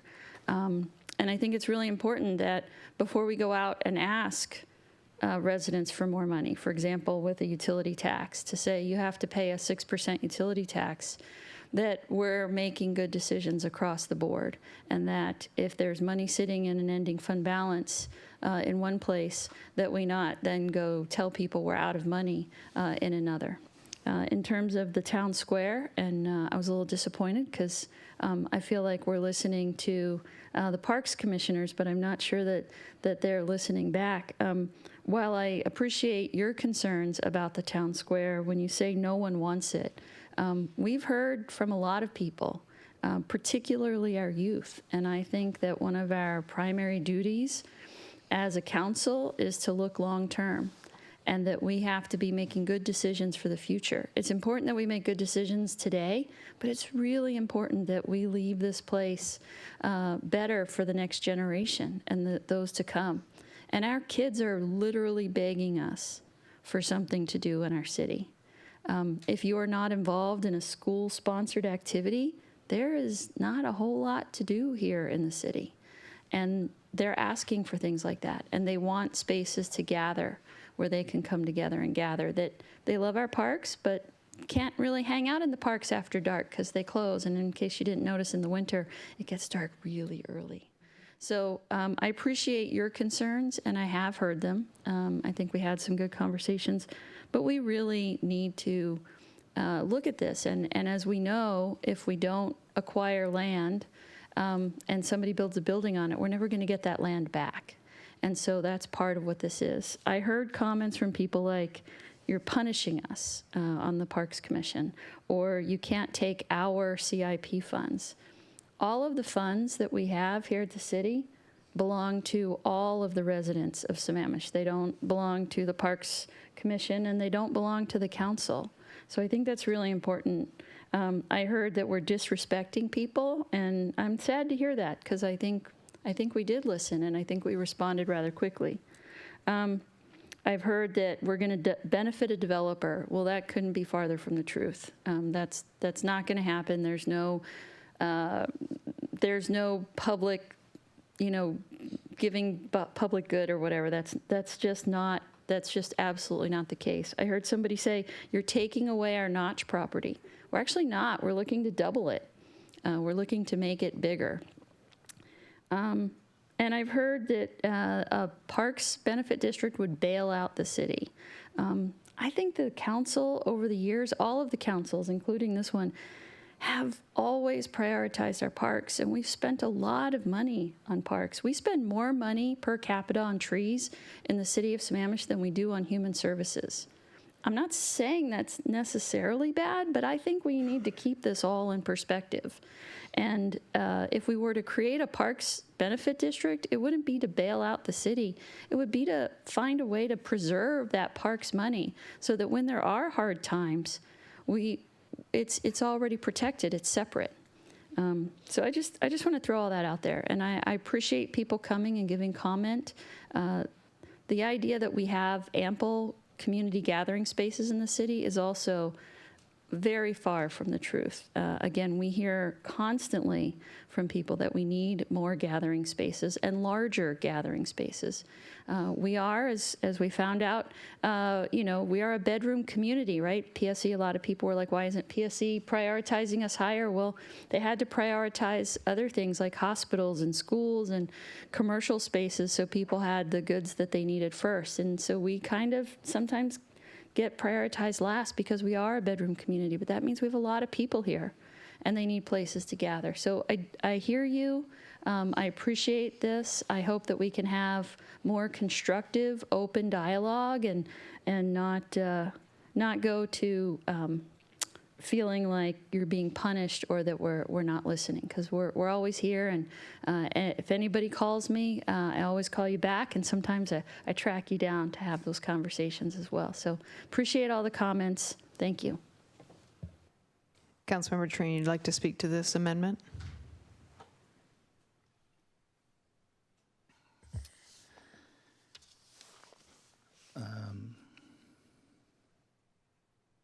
We are a bedroom community.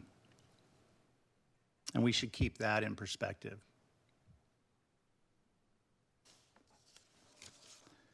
But if you think this is the right decision for this council, I believe you're being misled. I'd like to take a point of privilege, if you don't mind, Mayor. If you could just speak to this amendment and then. I'd like to take a point of privilege to speak to someone who spoke to this amendment. Just as a point of privilege, it will take just a second here. I'm sorry, someone who spoke to this amendment? Yeah, you spoke to this issue in public comment. Okay, go ahead. Hank Klein, I want to apologize to you. I made a mistake in 2020 when I took a position and didn't put you on the Parks Board. I was the last vote. And I did that because it was a politically right thing to do. Even though as an independent voter on this council, I made a bad decision. And I just wanted to apologize to you publicly to just say that that was a mistake I made in 2020 and ask you to forgive me for that, because I appreciate your comments tonight. Thank you, Mayor. When Hank Klein spoke to the idea to remove the $5 million from this, it struck a chord in my heart that obviously made me want to make an apology, which is pretty difficult for me to want to do. But it was the right thing to do. Nancy Way spoke against the town center, and she made a point that I hadn't considered yet, and that was that if we were to tell the residents that this $5 million is super important for whatever reason, that we would have a failure in our budget on what is number 4 on our whereases in the ordinance. Karen Herring spoke to, which I don't understand exactly how this works out, but because it's a little bit off the topic, but the urban forest manager is what she was looking for. We have to fund that. So that's a little bit off the top, so point of order on myself even. But the point there is that if you take the $5 million out, like Hank was talking about, then you could fund the urban forest manager based on the policy or what the staff is asking us to do to offset these accounts. Which leads me to my final point why we shouldn't move forward with this amendment, is that it showed up in September and I don't know who initiated this project. I don't know where it came from. I don't know how it got in the budget. And I sit on the council, by the way.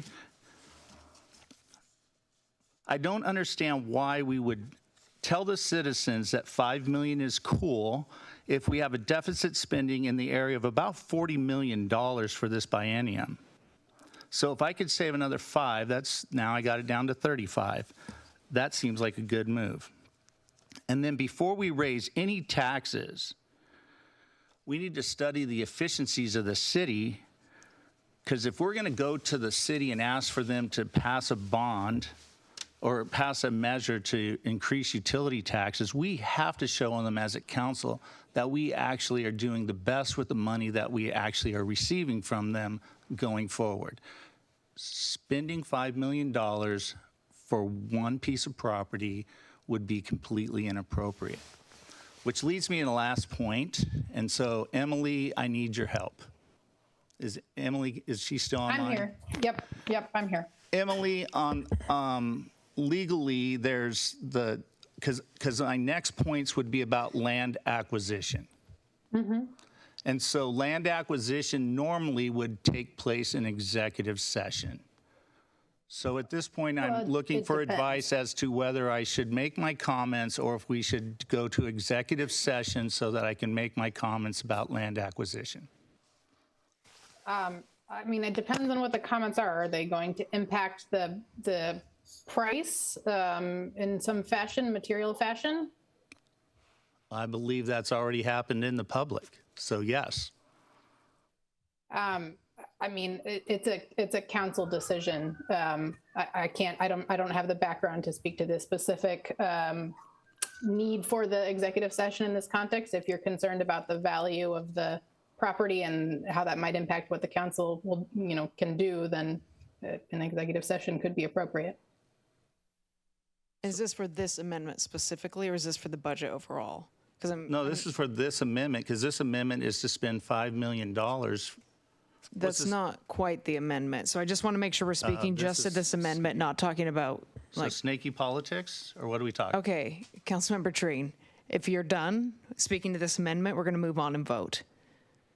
Well, then I want to see an executive session about how's this going, what's the risk to the city if we move forward then on this amendment? We have not negotiated a price. We have not agreed to purchase, as far as I can understand. Then what's this amendment for then? Thank you, Mayor. Just 2 points of clarification, if I may. Excuse me, Councilmember Treen's question. This is just moving money. Excuse me. It's been a long week. Moving money from where the funding is coming from for a potential purchase, how it's being funded, that in the same way that the property acquisition fund is potential dollars for something at a potential point in time in the future. There is no actual imminent decision point on that.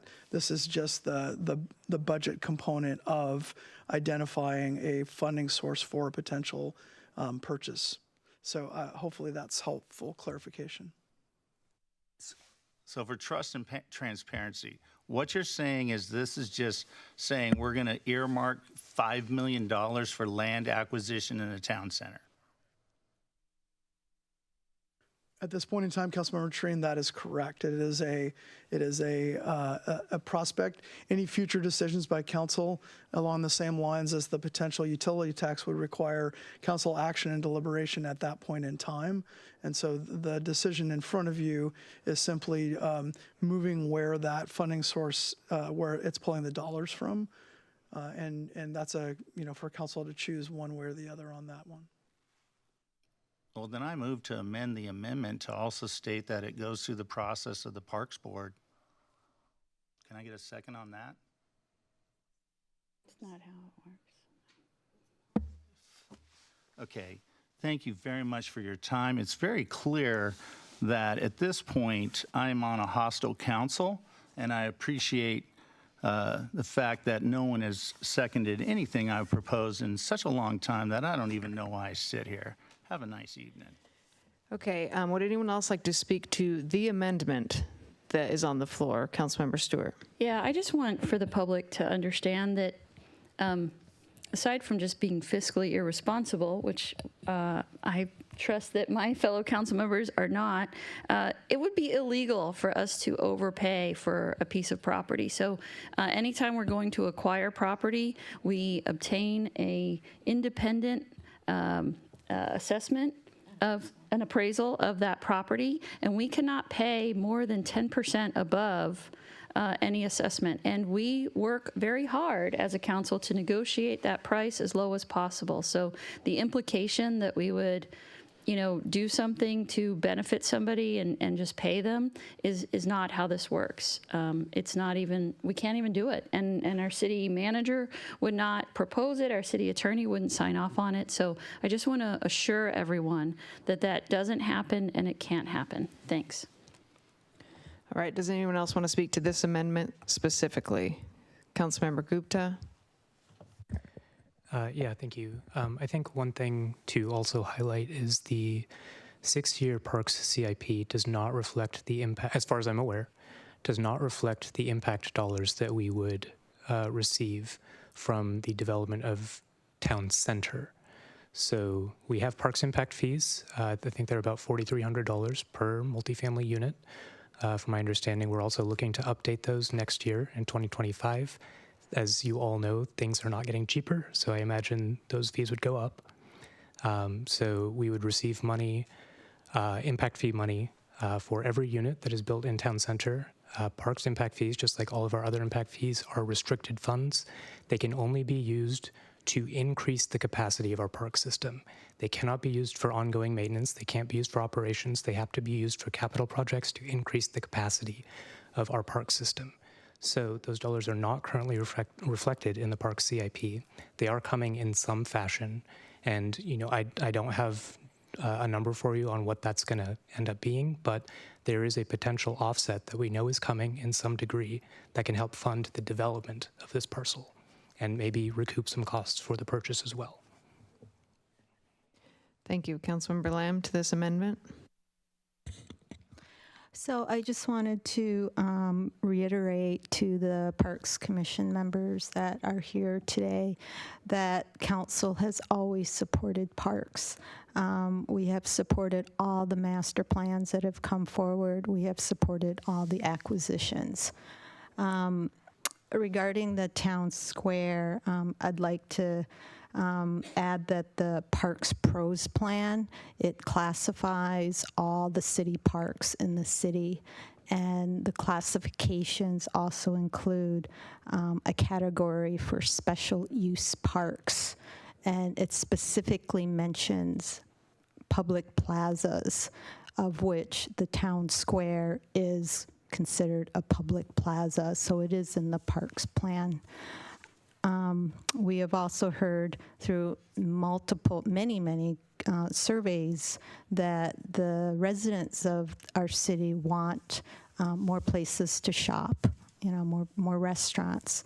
And that, you know, when I hear that the will of the citizens, I think it is, someone said, that they don't want a town center, I don't believe that's to be true. I also think that the town square can accommodate uses that we currently don't have, which is a larger space for a farmer's market. And we have vendors that we have to turn away currently. We have the potential to have a small amphitheater in the town square. So it is a different type of park, and like the PROS plan calls, it is a special use park. Thank you. Thank you. Would anyone else like to speak to this amendment? Okay, let's pile it on. Deputy Mayor Howe? Actually, this is a question for the city manager. You know, we've been hearing a lot about how this land will only advantage a small percentage of people or a developer. But I just want to ask a practical question. If we were not the obvious purchasers of this land, isn't it more likely it would be turned into condos? Deputy Mayor Howe, the answer to that is if any property under consideration within town center can develop to its fullest potential, it would, whatever that is. And so it depends on where the actual parcel would be. But if there is such a parcel, the lowest designation would be townhomes, which is about 14 units per acre, and in town center there are density bonuses for if a property owner meets certain requirements where they could go above that number to be able to build out. So that's what would likely be built. And at market rate. So correct. Yeah. So I mean, I'm all for housing. That is something I think it's very important. But I just want to make sure that I understand that if this is not purchased, it will be built. Thank you. Councilmember O'Farrell, would you like to speak to this amendment before we vote? Well, I feel like everything has been said. Okay, so just that's fair. in the spirit of brevity, everybody has kind of said what I would say. So no, I just concur. Great, thank you. Yes, and I will be supporting this amendment for basically the reasons we have all laid out. So we are going to vote on this amendment. All those in favor of amendment number 9, say aye. Aye. Opposed? Nay. All right, so now we are still back to discussion on the base budget as amended by those two small amendments. Does anyone else have any questions or comments before we make a vote on that for the budget as a whole?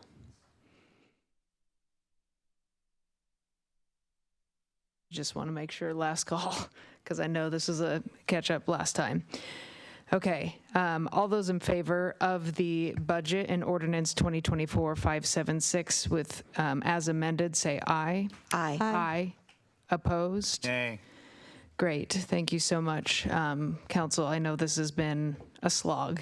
Vicky, I really appreciate you jumping in. I know you've had like the steepest of steep learning curve on this, and I think you've been very available for our residents, for us. I really appreciate all of your time and effort from Chris as well. Council, do you have any? Oh, Councilmember Stewart. Yeah, I want to pile onto that, Mayor.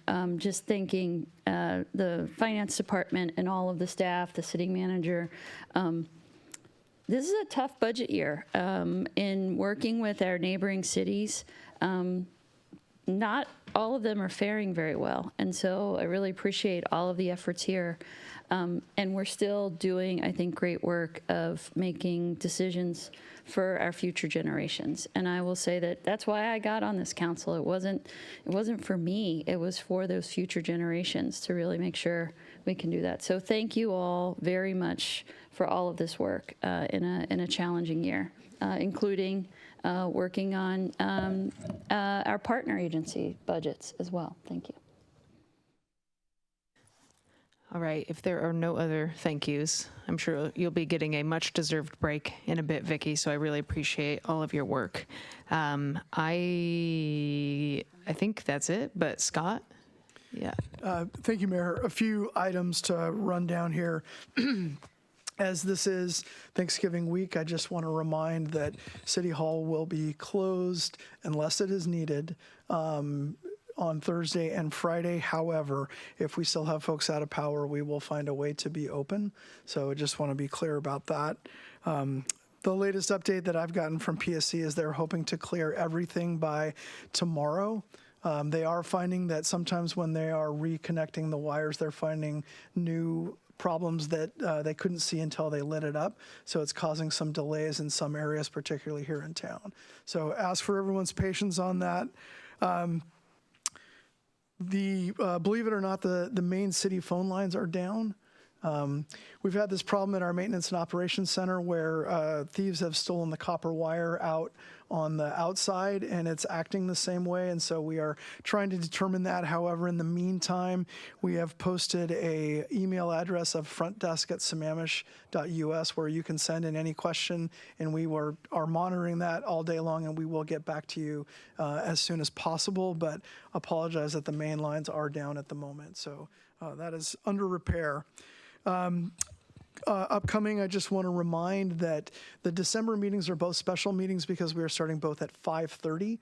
So just a quick reminder on that. And along with those lines, I need clear council direction for, we are planning right now to not hold the December 17th meeting, but I want to make sure that we have clear council direction on that, and we will make that official. So with that one, I would love just a quick motion for council to. Yeah, go ahead, Deputy Mayor Howe. I move that we not meet on December 17th. Second. All right, moved and seconded. Councilmember Stewart. Just a quick question. I love that idea, and if for some reason, because we have a lot of business to get through on December 3rd and December 10, do we need to should we cancel it now, or should we sort of say we'll cancel it provided we finish everything we have to get done? Because I would hate to cancel it and then have to try to reschedule it, is my only concern. I appreciate that, Councilmember. What my suggestion would be, we think we can get there. We're going to try to give you all a walkthrough process, which hopefully will make sense and we can get through all of that. I would say to put it in reverse if you would just hold that day just in case. But for the most part, I think we can get through it all by the 10th and get all our business done before the end of the year and we roll into the new biennium. All right, all those in favor of skipping December 17th, say aye. Aye. Aye. Opposed? Nay. And then, Mayor, thank you so much for that. And then one last item. If you get a chance, believe it or not, I was interviewed on KUOW this afternoon about our storm response. And there was an article in the Seattle Times, I think yesterday. We had Times reporter in here on Sunday afternoon.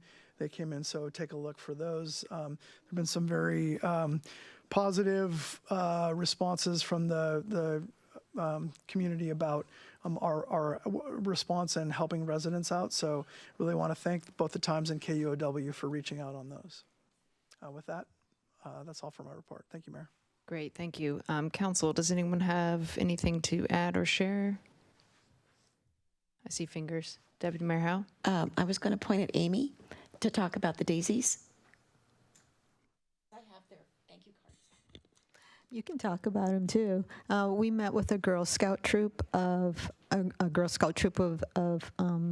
believe they were first graders. There were 5 of them, and they were working on their democracy badge. So Deputy Mayor Howe and I went and we met with them and we talked about democracy, why we decided to run for council, and just answered general questions. And they wrote us thank you notes, which I see Deputy Mayor Howe passing down the line. That's awesome. Thank you both for doing that. Does anyone else have anything before I entertain a motion to adjourn? Okay, I will take a motion to adjourn. I move we adjourn and have a happy Thanksgiving. Second. All right, moved and seconded. All those in favor say aye. Aye. Aye. Opposed?